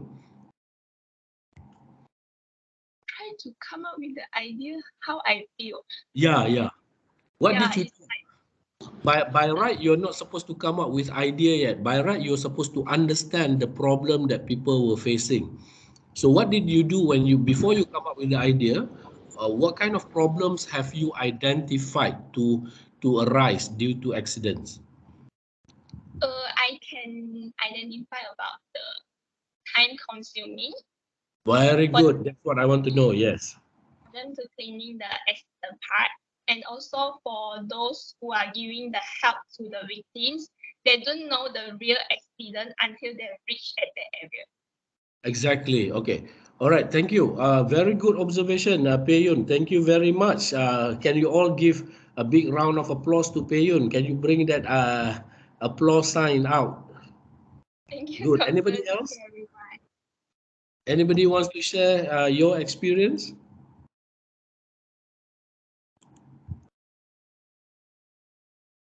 Doctor, Yes. can I give it a try? Yeah. Can you share with me your experience? Who is this? Shahira. Hi, Shahira. Okay. So for me at first, maaf, sekarang campur sikit No, BMBI. no, please. I can understand bahasa Malaysia. Saya orang Melayu. Saya boleh faham bahasa Malaysia. Go Okay, ahead. at first, we didn't get the what we call the situation. So kita macam besar sangat nak fikir. Kita tak tahu kita nak buat apa semua. Boleh ke nak fikir masalah ni? Kita ada banyak masalah, nak fikir masalah lain pula. Lepas tu, bila kita dah diberikan situation, so maksudnya the deeper the scope yang kita boleh fikir, the more understanding yang kita boleh beri, maksudnya kita lebih faham situasi tu. So lagi easier lah untuk kita Very ni. good. So you frame the problem. You just Yes. focus and frame it. Very good. Thank you, Shahira. Very good. Did you find all members in your group to be involved in the process, Shahira and Peyun? Yes. Okay. How many members are there in your group, Shahira? 6. 6. Very good. Very good. Okay, good. Now, ladies and gentlemen, based on what Peyun has shared and what Shahira has explained from their perspective in doing what is, we all know that this is a very tedious and complicated process. Now, ladies and gentlemen, in the real world, this is the phase where you need to spend a lot of time. Sometimes you need to spend a lot of resources as well. Why is this important? Remember when I mentioned to you about trying to come up with your innovation, whether it is a breakthrough innovation or sustaining innovation or just a real basic research, or is it disruptive innovation? For you to be able to do that, it is important for you to know the problem which you are trying to solve. You have to define your problem very well. And that is why at the beginning of this exercise, I told all of you to pick one individual or one group or one cluster of stakeholder which you are trying to help. Katakanlah you nak tolong semua pemandu ambulans yang berdepan dengan situasi untuk mengambil mangsa kemalangan jalan raya. Jadi you dah kenal pasti siapa yang akan menghadapi masalah tersebut. Kemudian you nak kena cuba fahamkan apa masalah dia. Oh, driver ambulans selalunya bila dapat panggilan call, you cuba bayangkan apa yang dia cuba buat. Oh, dia kena buat macam ni, lepas tu dia kena buat macam tu, sampailah dia dah sampai dekat tempat kemalangan, dia kena ambil orang tu, dia kena bawa. Sepanjang that process, cuba fikirkan apa masalah yang sedang dia hadapi bila dia depan macam tu. Oh, bila dia bawa kereta-kereta semua ada kat depan dia, macam mana dia nak melepasi kereta-kereta tu. Jadi you cuba fikirkan, oh ini rupanya masalah yang dia hadapi. Oh, dia ini macam ni dia hadapi. Dan percayalah, semacam mana kata Shahira tadi, this is the process where sometimes you get confused because you do not know where to start. Because the problem is so big that you do not know, aku ni nak selesaikan masalah pemandu ambulan ke, ataupun polis yang sedang mengawal lalu lintas, ataupun pemandu-mandu yang terperangkap dalam kesesakan lalu lintas disebabkan oleh kemalangan. Because there are so many problems in the world, but you cannot solve all. They're too big for you to handle everything. So what you need to do is to frame your attention, kenal pasti seorang stakeholders, and then try to empathize, try to understand what problem does he or she face in encountering the situation. Macam tadi kita bagi contoh dalam kes ni kemalangan jalan raya. Macam tadi saya bagi contoh di Sri Lanka masalah sexual harassment dalam pengangkutan awam. Saya juga tunjukkan macam mana syarikat T-Life telah mengatasi masalah orang tak boleh minum bubble tea dekat mana-mana, tak ada tempat tu. Jadi kalau dia transform dalam bentuk aiskrim, orang lain dekat tempat lain yang tak ada bubble tea leaf outlet pun masih boleh beli dan sebagainya. So dia cuba kenal pasti masalah ni siapa hadapi dan apakah kesusahan yang mereka alami semasa kejadian itu. So ladies and gentlemen, let me bring back your attention to this exercise. When you want to start your design thinking using 4 what's model, remember I show you, you always begin by having this signage here. You punya sign apa nama? Your big problem, and then you go through your what is. So di peringkat what is, what you are doing basically, you are trying to understand. You are trying to understand apa sebenarnya yang dihadapi, apa masalah mereka dan sebagainya. Because with that, you want to go to the next stage. The next stage is what we call what if. In the case of what if, it is better for you to know apa yang boleh dilakukan untuk memudahkan mereka yang menghadapi masalah tadi. Now, the process of what if ni, kalau boleh, you boleh interview orang tadi, kalau boleh you pergi dekat pemandu ambulans tadi, you tanya dia, oh itu masalah tadi kan, okey sekarang ni apa yang Encik rasa sepatutnya boleh dibuat untuk mengatasi masalah tadi. So dia akan katalah, oh sepatutnya bila dengar je siren, semua orang kena apa ke apa, dia akan bagi idea. So in the case of what if, you are trying to visualize, you are trying to imagine how best can you address the problem that you have identified dalam what is. Maksudnya, di peringkat what if, you are allowed to use your imagination to come up with all the solutions that you believe can help address the problem. And sometimes it would be good if you can bring those stakeholders to also give input, so that dia kata, cik, kalau lah kami boleh dapat satu alat, bila ada saja kemalangan, kami tekan saja alat tu, terus semua laluan kami tu clear, contohnya.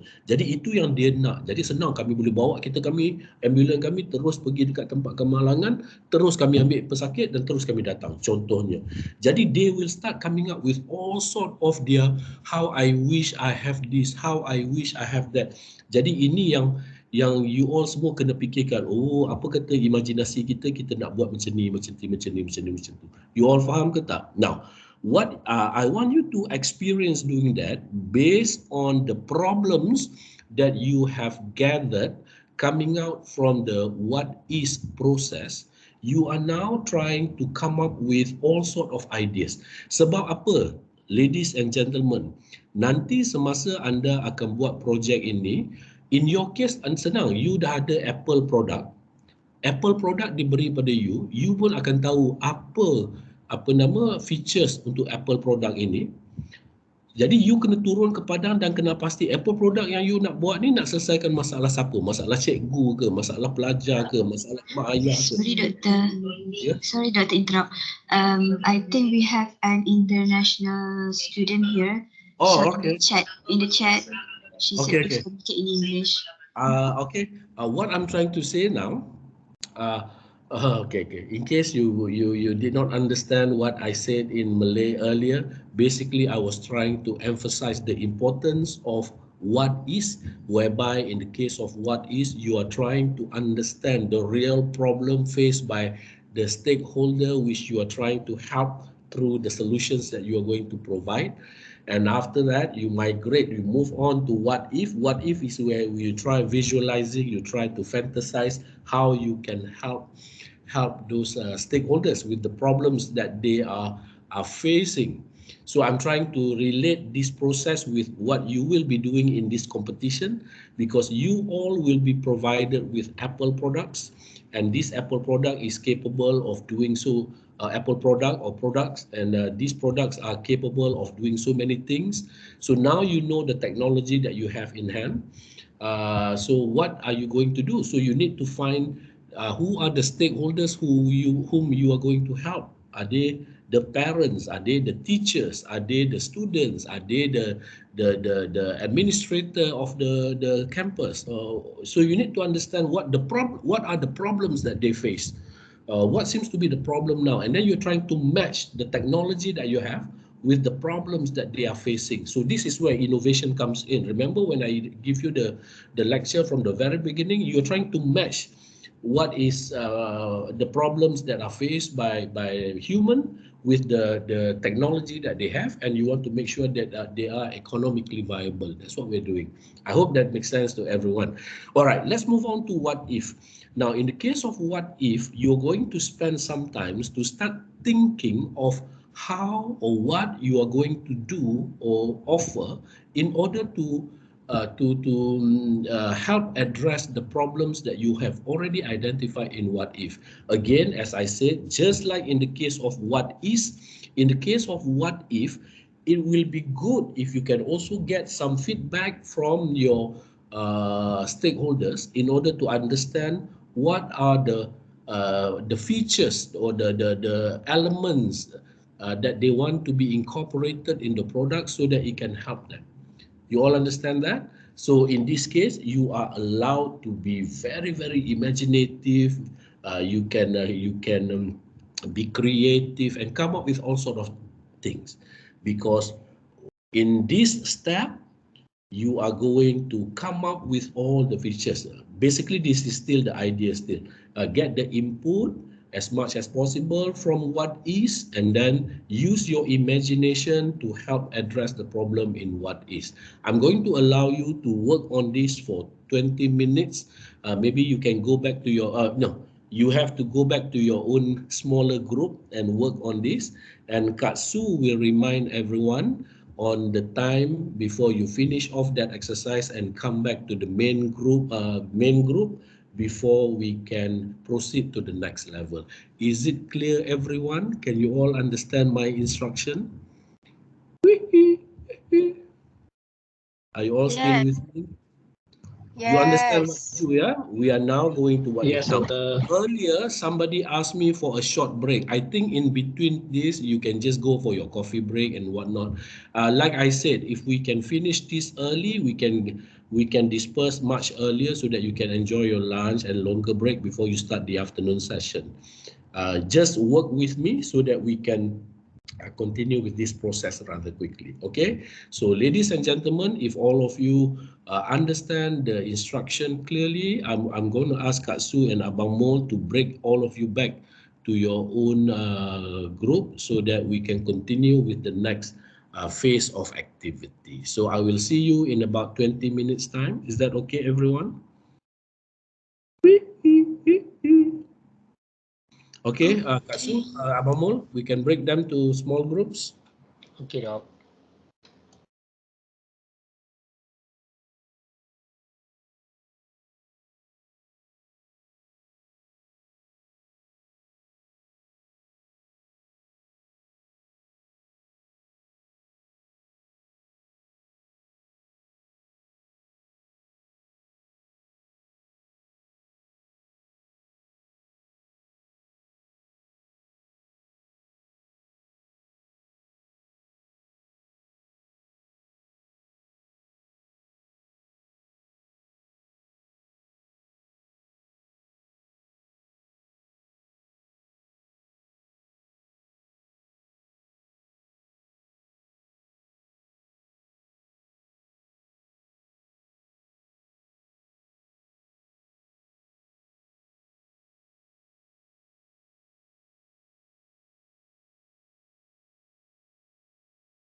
Boleh masukkan Su dekat grup sana tak? Tadi laptop Su restart. So Su pakai phone sekarang ni.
Abang Mul.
Ya. Ya. Mana? Mul, engkau tak off ke mic, boleh dengar Mul.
Ya dok.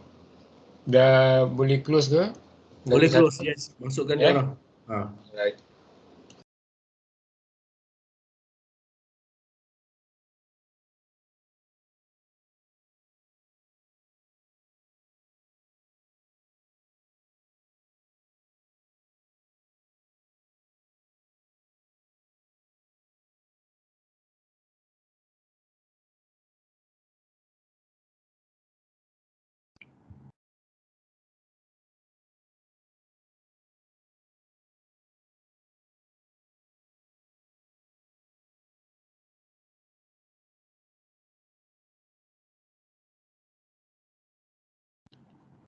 So we have everyone back, Shahira, Rana, Akmal. I want to address one important sharing made by Akmal.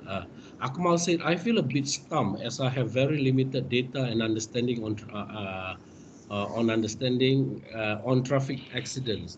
I can relate to you as well because not many people have experienced personally road accidents.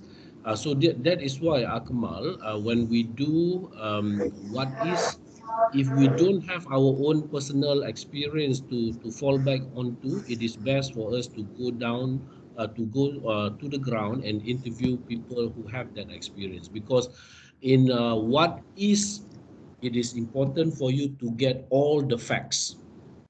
What is the facts. When we come to what if, now I want to listen to all of you based on what you have gone through just now. How do you find what if different from what is? Anybody want to share with me what they feel differently about what if? Anyone?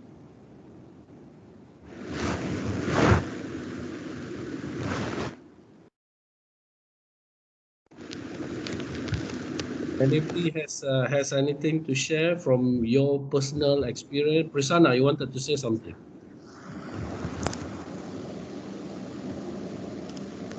Oh, sorry. Anise, let's go group one. Come on. Good afternoon, doctor.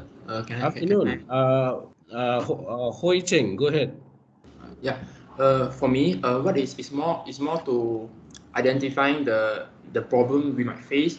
Then what if instead of identifying the problem, we focus on a single problem and we find a solution. Yeah. So how do you find the process? Is it easy? Is it challenging? Is it fun, or is it boring? What do you feel when you were trying to come up with all sort of solutions or problem or ideas to help address the problem? Wei Hong, Hui Cheng, sorry. I enjoy the process of what if in the section of what if, because we can think of something to try to solve the problem that we identified earlier in the what if So section. how is it different, the experience you have in what if compared to what is? In what is, we empathize ourselves as a victims. Then in what if we try to solve the problem in different perspective. Thank you. I think what Hoi Cheng brought up to our attention is very, very valid. As I mentioned to you, what is a serious process. When you do what is, it is about empathizing with the stakeholders, try to understand what problems do they face, and you don't want to miss a thing. You want to come up with as comprehensive information possible, because you need to understand what the problem they are facing now. But when it gets to what if, this is where your creativity juice start coming in. You try to be very creative, you try to be very imaginative, because you understand there's a problem and you want to see how can you use your imagination to help you address that problem. Very good. Sumaya said something. Sumaya, what is the identification of the problem? What if the specific solution to that problem? Oh, you're sharing with me. So, Sumaya, you want to elaborate on what you have just said, Sumaya?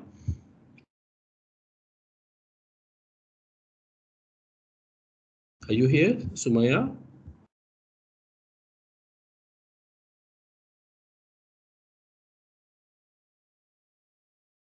Okay, maybe the internet connection is not very good, but basically, anybody else want to share with the class? What do you feel about what if?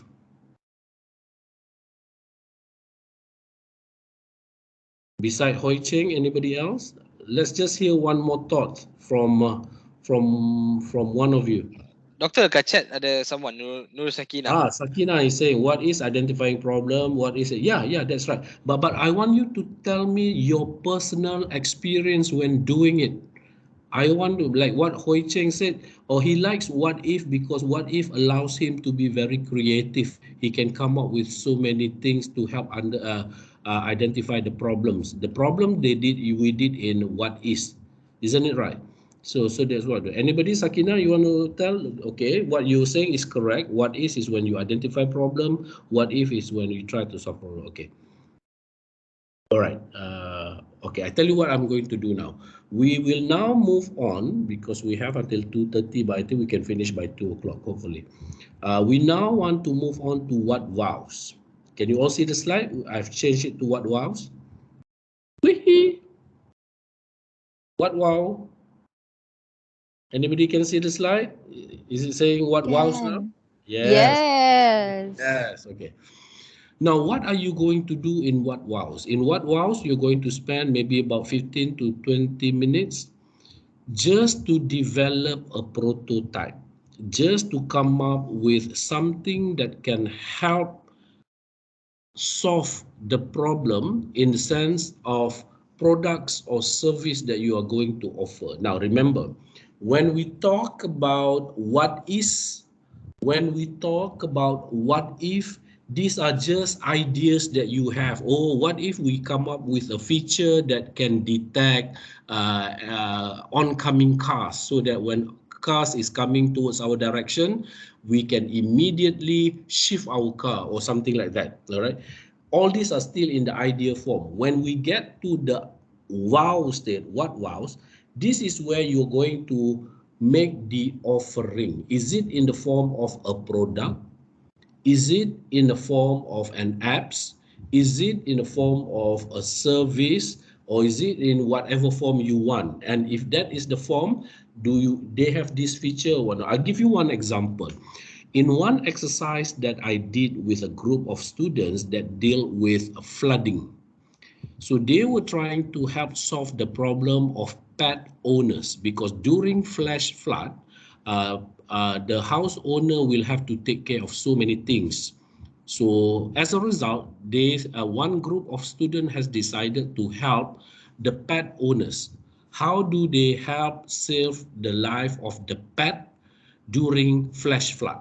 So they come up with the idea, at least, oh, the cat can take care of themselves, or this and that. In the end, the idea was to come up with a vest, a floating vest. So during flooding, what we can do is to wear that vest onto our cat or our dog, and then that vest has some sensor that can detect this, have some all sort of features. So their end prototype comes in the form of floatable vest for animals. So that is their prototype. So in your case now, taking into consideration the problems that you have identified at what is, and the imagination that you had when you come up with all the features that you want to use in addressing the problem, now you want to put everything in that product or in that prototype of yours.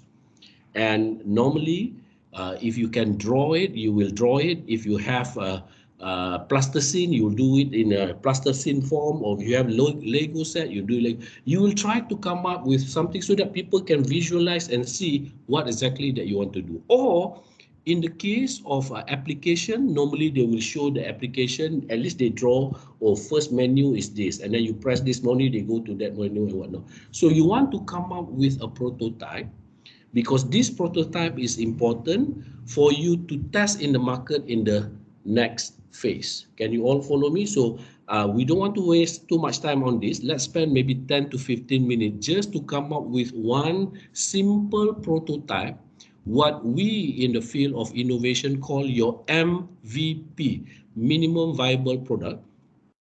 And then you're going to test it when we do what works later.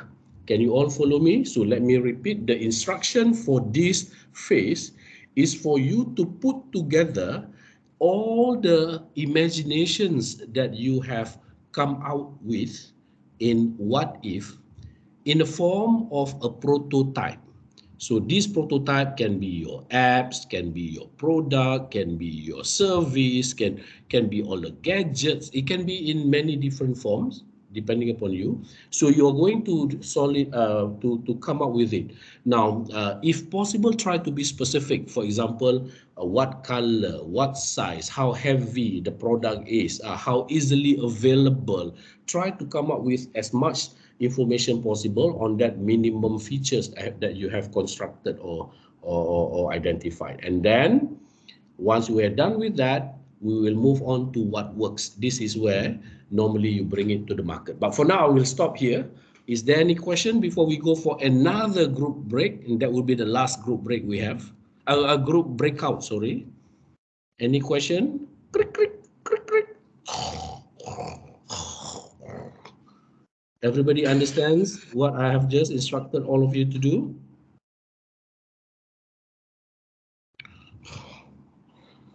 I know all of you are hungry. It's lunchtime here in Malaysia. But bear with me. I promise you, if all of you participate well, we can finish this by 2 o'clock. Please. Okay? Can we now break into small group, Katsu? Last one. Wee. Okay, dah open. All right, great. Avi, are you okay? You look bored. Is my session so boring for you? Not exactly, doctor. I always love your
Dok, ni sampai pukul berapa dok nak masuk balik dalam lobby? Saya rasa 1:30 kita masuklah, lepas tu saya nak habiskan je. 1:30 Alright. 1:30.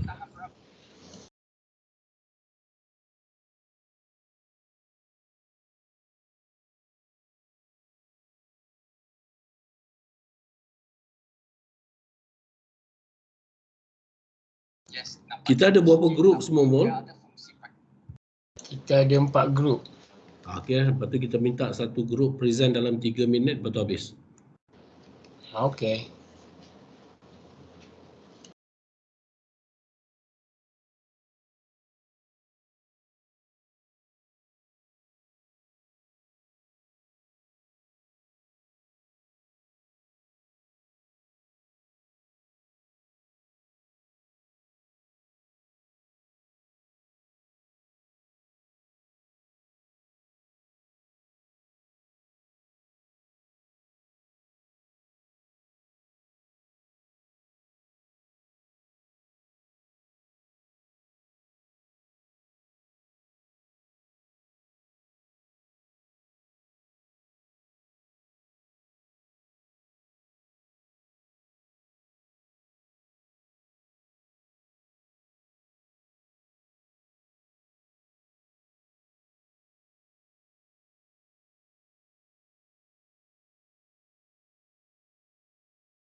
Kira muna close blackout.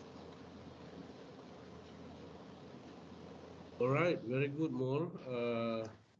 Welcome back, everyone. This will be the last leg of our session this morning. I see Akmal, I see Ayung, I see Sharin, I see Suryani, oh, that's Kasu. Okay, I see almost everyone here. So all small groups have been shut down, have been closed. I believe everyone has moved back to this main room. I hope all of you have completed that short exercise for the third phase. So ladies and gentlemen, let me bring everything back into perspective. We are now discussing the third phase of the 4 What's design thinking model, where you are required to put together everything that you have gathered from stage 1, which is what is, and stage 2, which is what if, and then try to come up with a prototype. Now, in the past also, I have received questions on the difference between what is and what was. Okay, now what is the difference? Now remember, when you do what if, it is still at the ideation stage. You are still trying to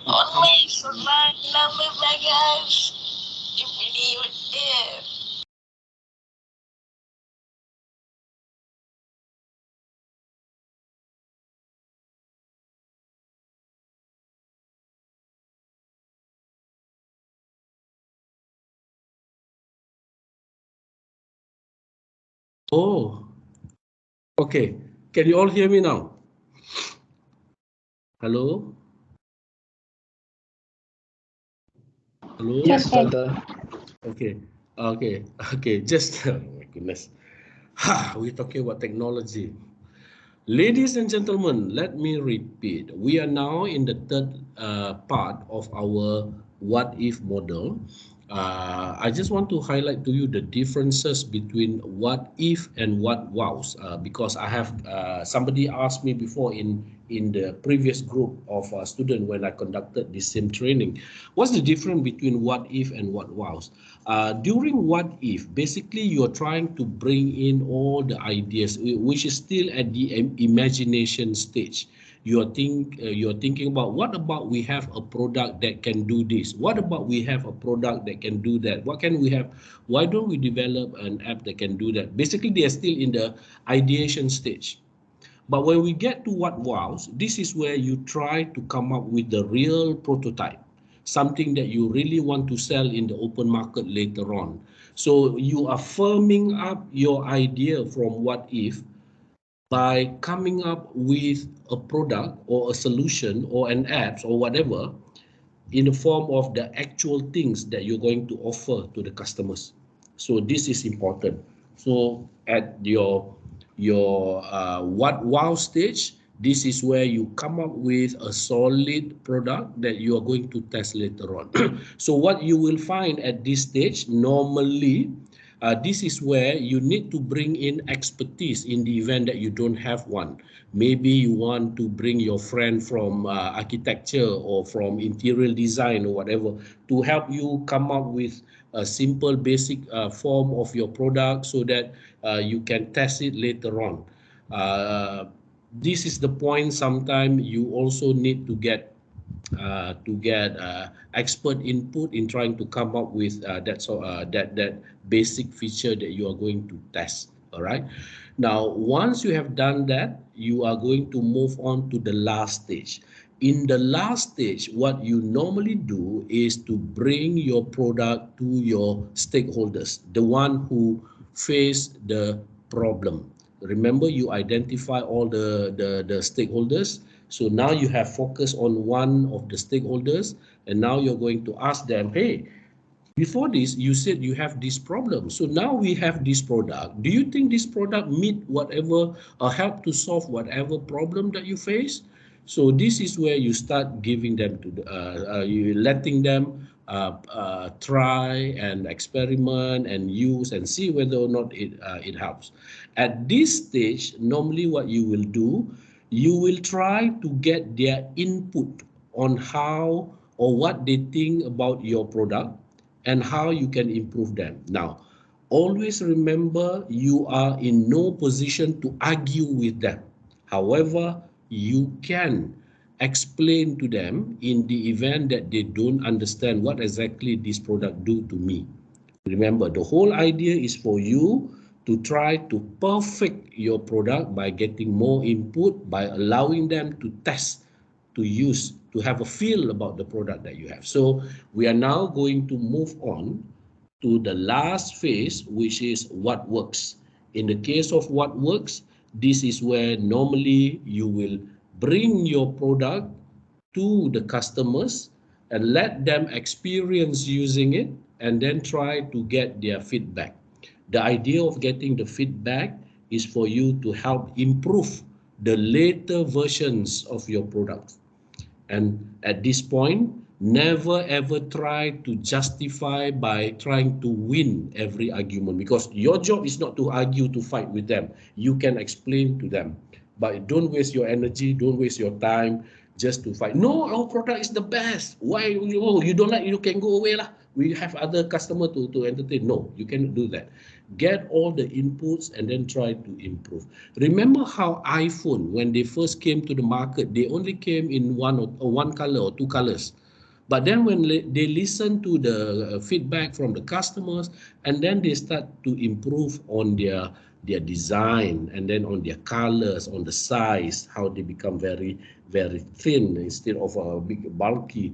And that's how they keep on improving, because they get input from their customers, from their users, and then they try to incorporate all the comments into the next version of their offerings. Does it make sense, everyone? Is that clear? So because we don't have time for you to test your prototype, what I want all of you to do is to understand the process, because when it comes to what works, you will be able to get input and eventually you will be able to sell it in the open market. So what I want to do next, for each group, I want to hear what your prototype is and just explain to the class. We are not going to debate, we're not going to criticize, we're going to argue. I just want to hear what you have developed. What problems have you identified? What solutions are you going to offer? Can I hear that from each group? Avi, Anis, can we get all the groups to present in 2 to 3 minutes? If you have your hang on, if you have your prototype you want to show, I will stop sharing so that you can share your slides. Okay, is that okay? Is that clear, everyone? Are you sleeping? Everyone, are you okay? Yeah, okay, doctor. No problem. No problemo. Okay, Anis, can you get each group to come forward and present for about 2 minutes maybe? And if they have their prototype in the form of sketches or drawings or whatever, pictures, they can show it to the class as well. First, identify the problem, the users of the problem, the person who faced the problem, and then the problem that they face, and then the solution that they have to offer. Go ahead. Who wants to go first? Okay, doctor. But what if they present their Jamboard? Is it fine? No worries, no problemo. I also know Jamboard. Okay, cool. Okay, so which group want to start first? Anyone? Or should I choose randomly? All right, okay. So if that's the case, I would like to invite first group to present our idea. Let's go. Who want to present? Anyone from first group? Come on, first group. Maybe we can have Shahira. Shahira, you there? Or one? Hello. Hello, Shahira. Okay, so untuk apa alamak Divo, kita kena present ada slide belakang ke atau macam mana tu? Okay, you nak I help ke? You want me to help? Bagi rough idea je ke? About our planning, our ni lah idea. Okay. The stockholder that we identify is that we want to help is the witness. Mangsa, tak mangsa pula dah saksi. So sekarang ni, saksi ni dia boleh jadi saksi aksiden berlaku ataupun saksi yang mana ada bad behaviour of drivers dekat sesuatu kawasan tu. So sekarang kita cadang nak build an application to give saksi ni, macam mana cakap alamak, sorry tak prepare sangat. Okay. It's okay. So macam mana Bismillahirrahmanirrahim. Okay, maybe any team members nak tolong Syahira?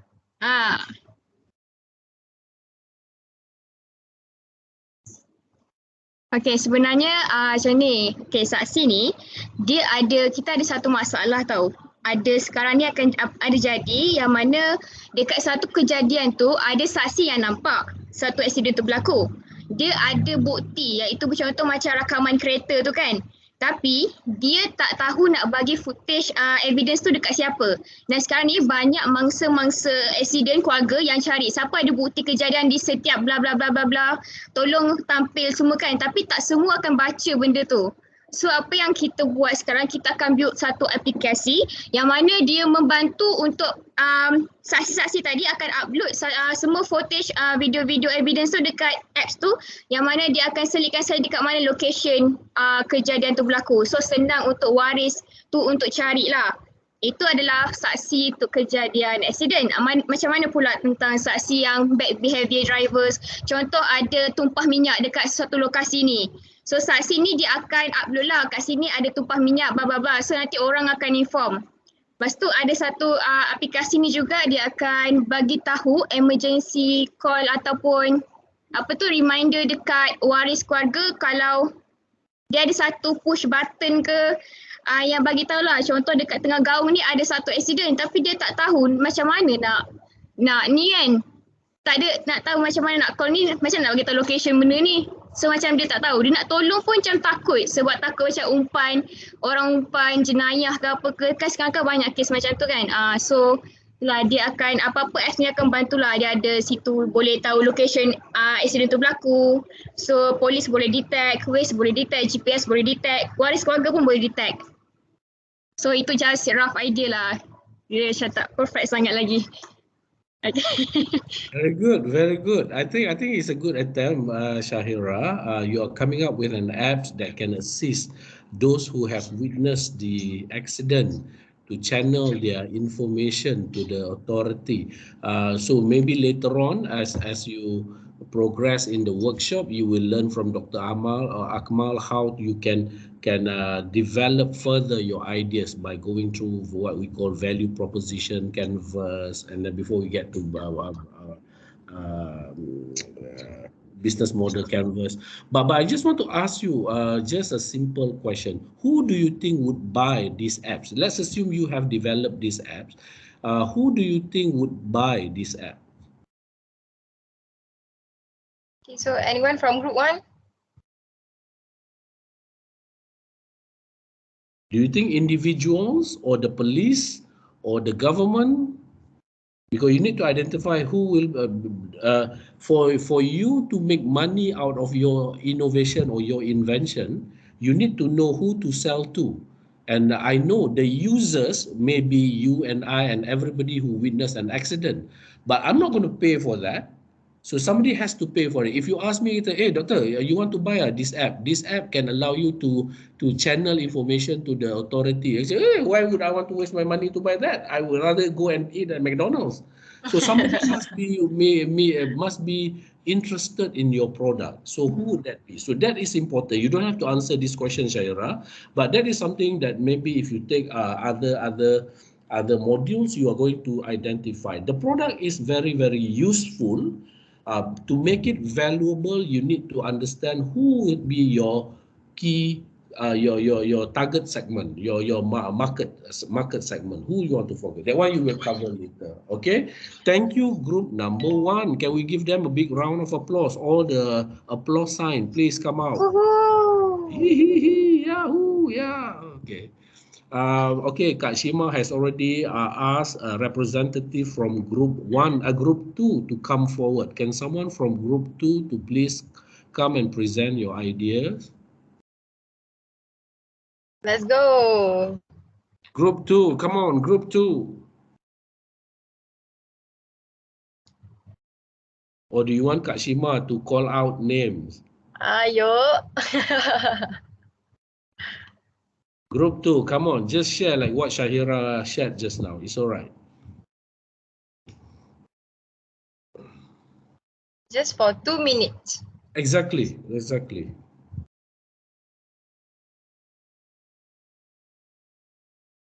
Okay, so anyone? Okay, so my name is Zafra and I'm from group 2. Yeah. So the first one is the stakeholders. So the stakeholder we chose is victims.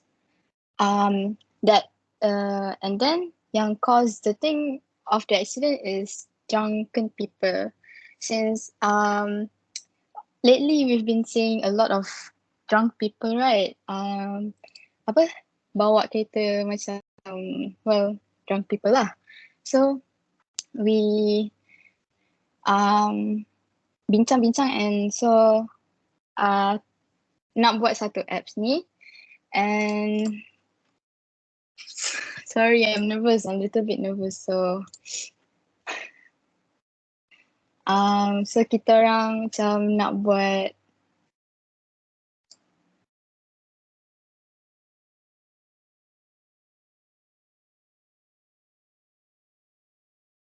I can help her out.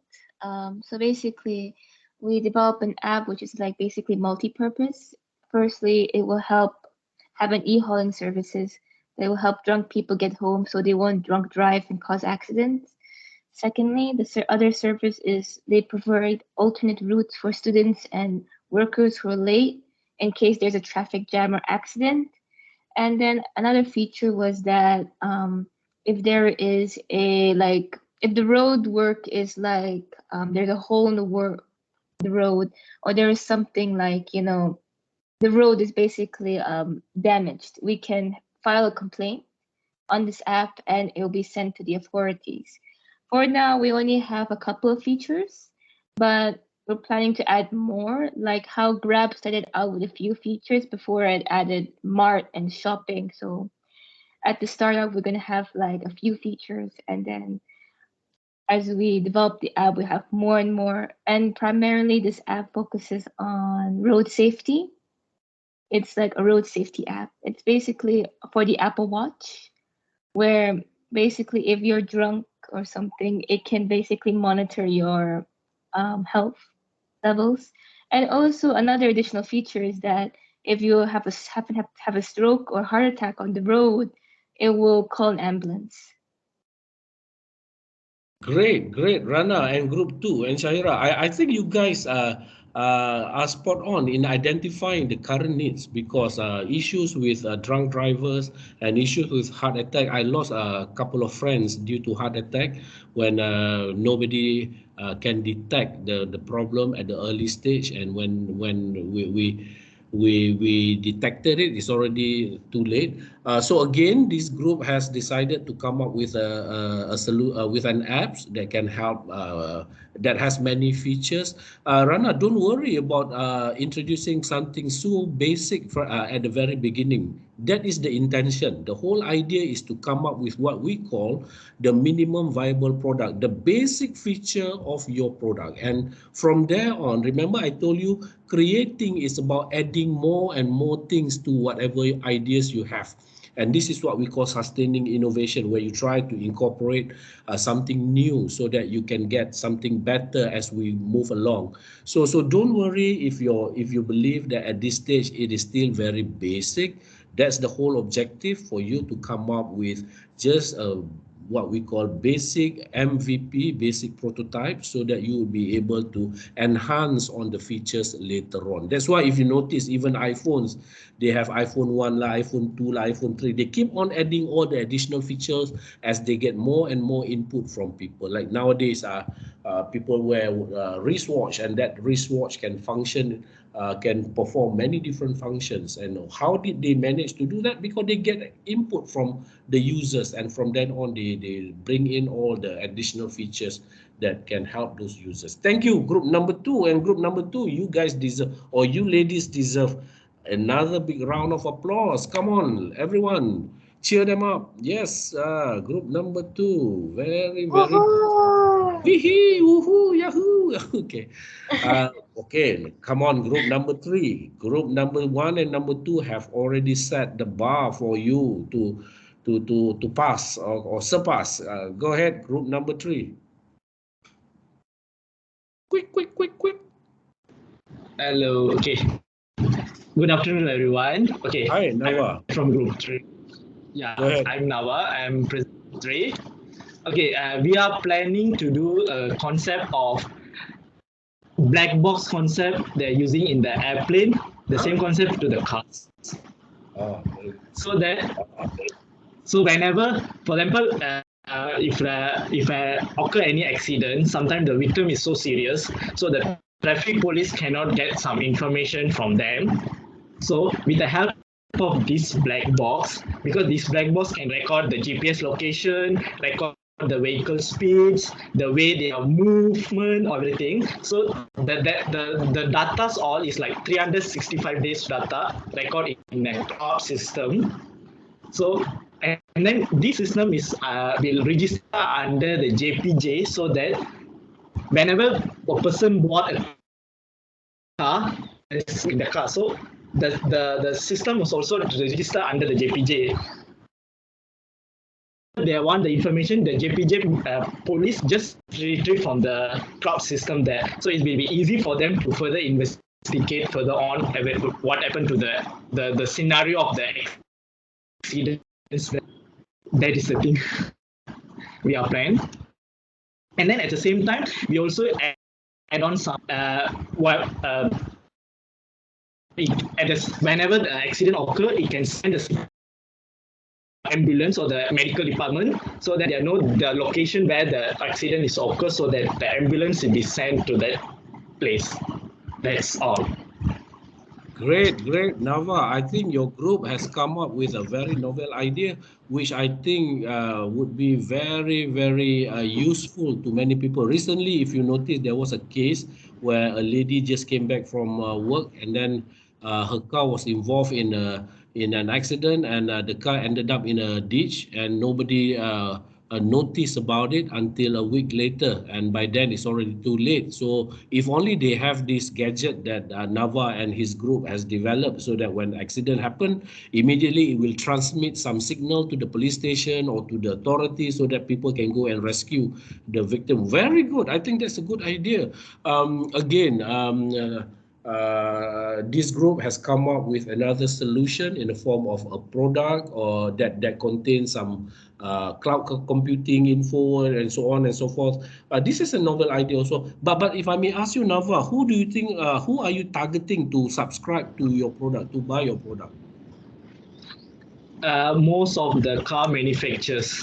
Thank you. I mean, all the single car is.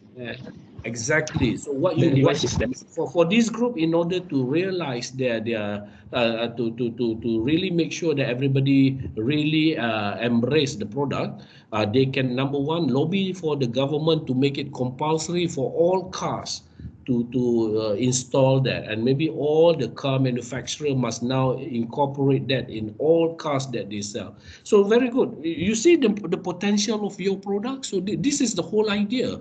The whole idea is for you to identify the potential customers, and you can sell it and make money and become a millionaire. And by then, don't forget me, when you become millionaire. All right, the last group, we are saving the last. Thank you. Thank you, guys. Give Nava a big round of applause too. Come on, he has done a good job. Everyone, where are the clapping? Okay, come. All right.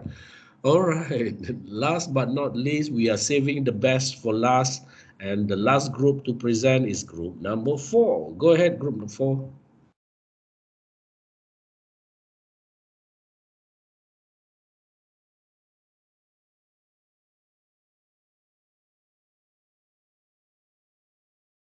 Group 4, group 4, calling for group 4.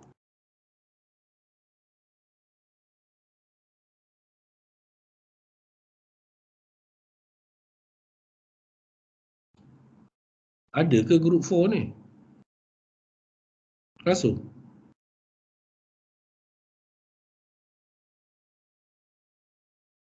Ada. Well, yang group 4 ada kan? Just for 1-2 minutes, share with the group what have you guys come up with.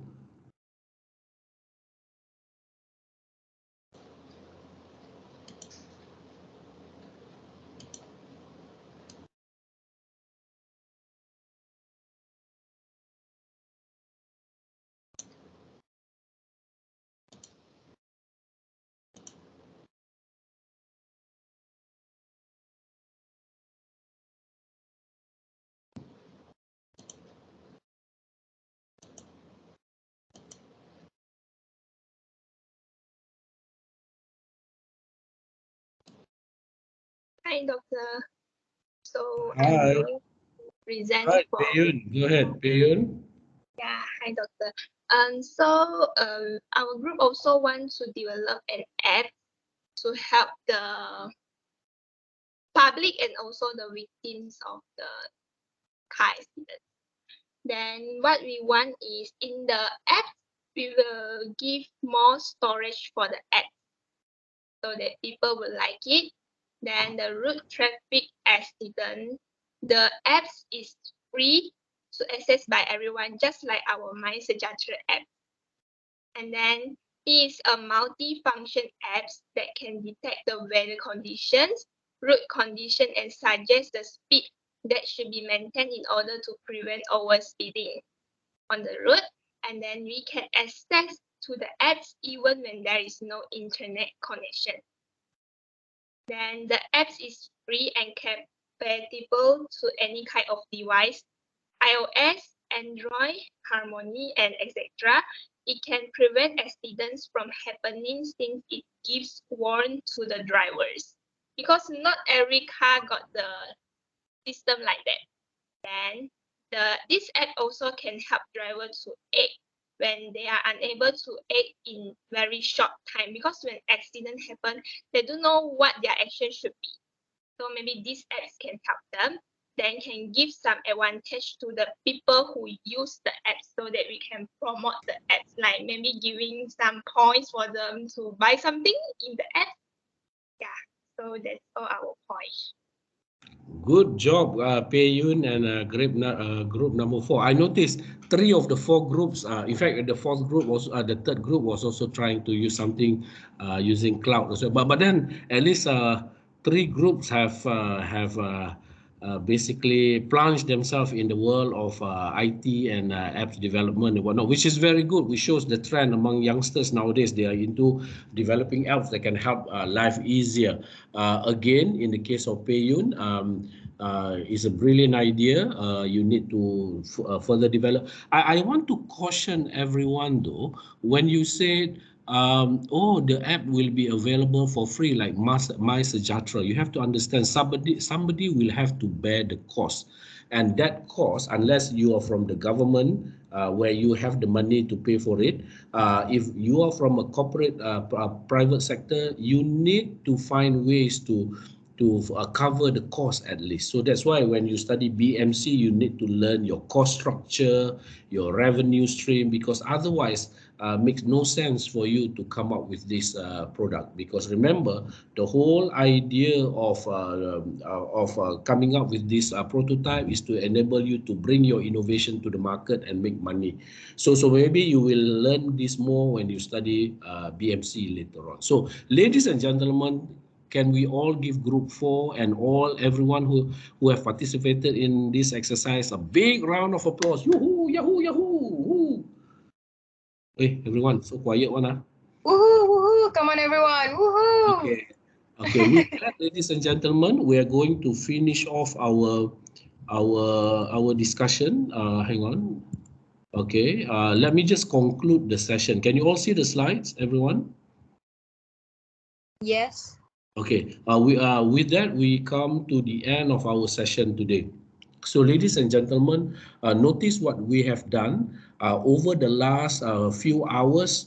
I introduced you to the concept of design thinking from the perspective of 4 whats. And notice from one event, which is a road accident, 4 groups come up with 4 different ideas that can come up with 4 different products that can end up with 4 different products that can be useful to people, and people would want to pay for it in order to help their life. So that goes to show how important design thinking is, because it helps to direct you towards finding that one innovation which you want to offer as a solution to the problems that people are facing. So, ladies and gentlemen, to recap, what have you done? In this case, we have learned about design thinking, and design thinking is a human-centered approach to which innovation that draws on designer's toolkit. Remember toolkit that we use, we did not learn in detail, but then I mentioned to you about journey, about journey mapping, about experimentation, about this. Those are the tools that you can use with the help of with the intention of integrating the people's need, your customers, the possibility of technologies, your apps, and how you can make money for business. So this is design thinking. So hopefully when you do your project for your Apple products or whatever, you bear this in mind. Okay, we when we talk about trying to offer solution, innovative solution, we are going to marry these 3 aspects: desirability from the customer perspective, feasibility from technology point of view, and then of course viability from business perspective. This is what you want to do. Remember, there's no point of you coming up with good innovation but then nobody wants to pay for it, or even though you have advanced technology but then those technologies cannot even have human problems. So you have to understand that.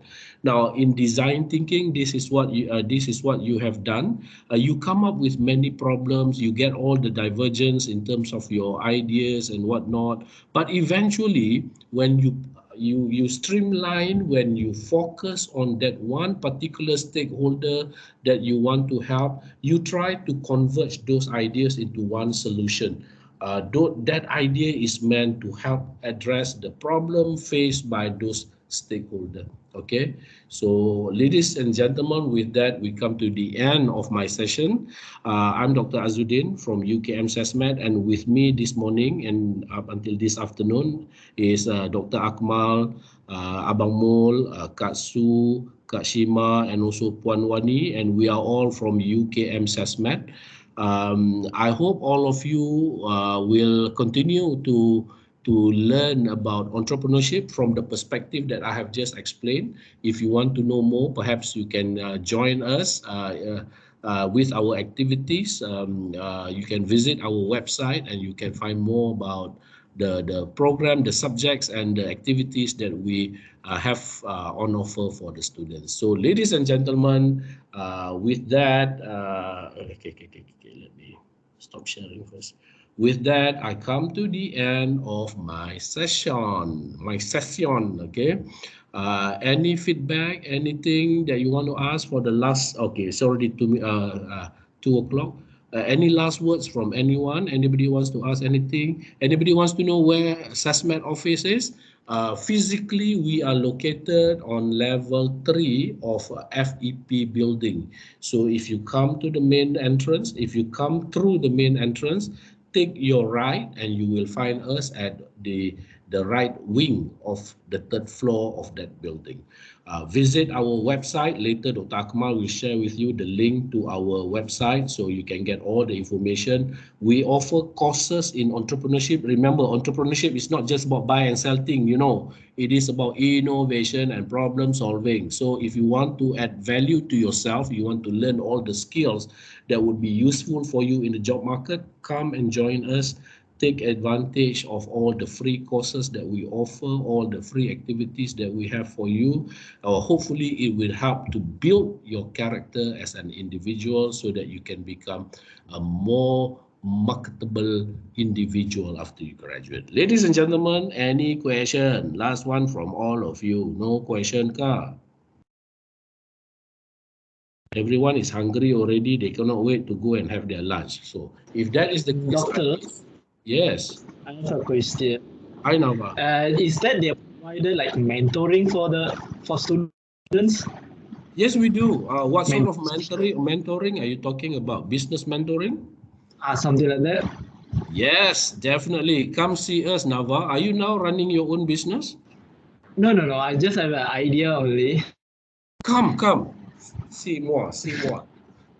Come to us, either to me or if you have innovative idea, talk to Dr. Akmal. He's in charge of technopreneurship. If you have business idea, talk to Dr. Azri, or just come to SESMED and we will help you. Don't worry. Okay? Great. Thank you.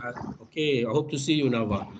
To the rest of you, I wish you all the best for the remaining of the program. Trust me, you will benefit a lot from the subsequent modules which they already have planned for all of you. Please stay put. Don't withdraw halfway. To be honest with you, I'm so glad that all of you stay until the end. Thank you very much, and I hope you will continue to support all the other modules as well. All these are being planned for your own benefit, so make full use of it. Okay. With that, ladies and gentlemen, I want to end the session, and I want to thank all of you once again. So let me hand over to Anis. Anis, angkat mana? To conclude the session. So Anis,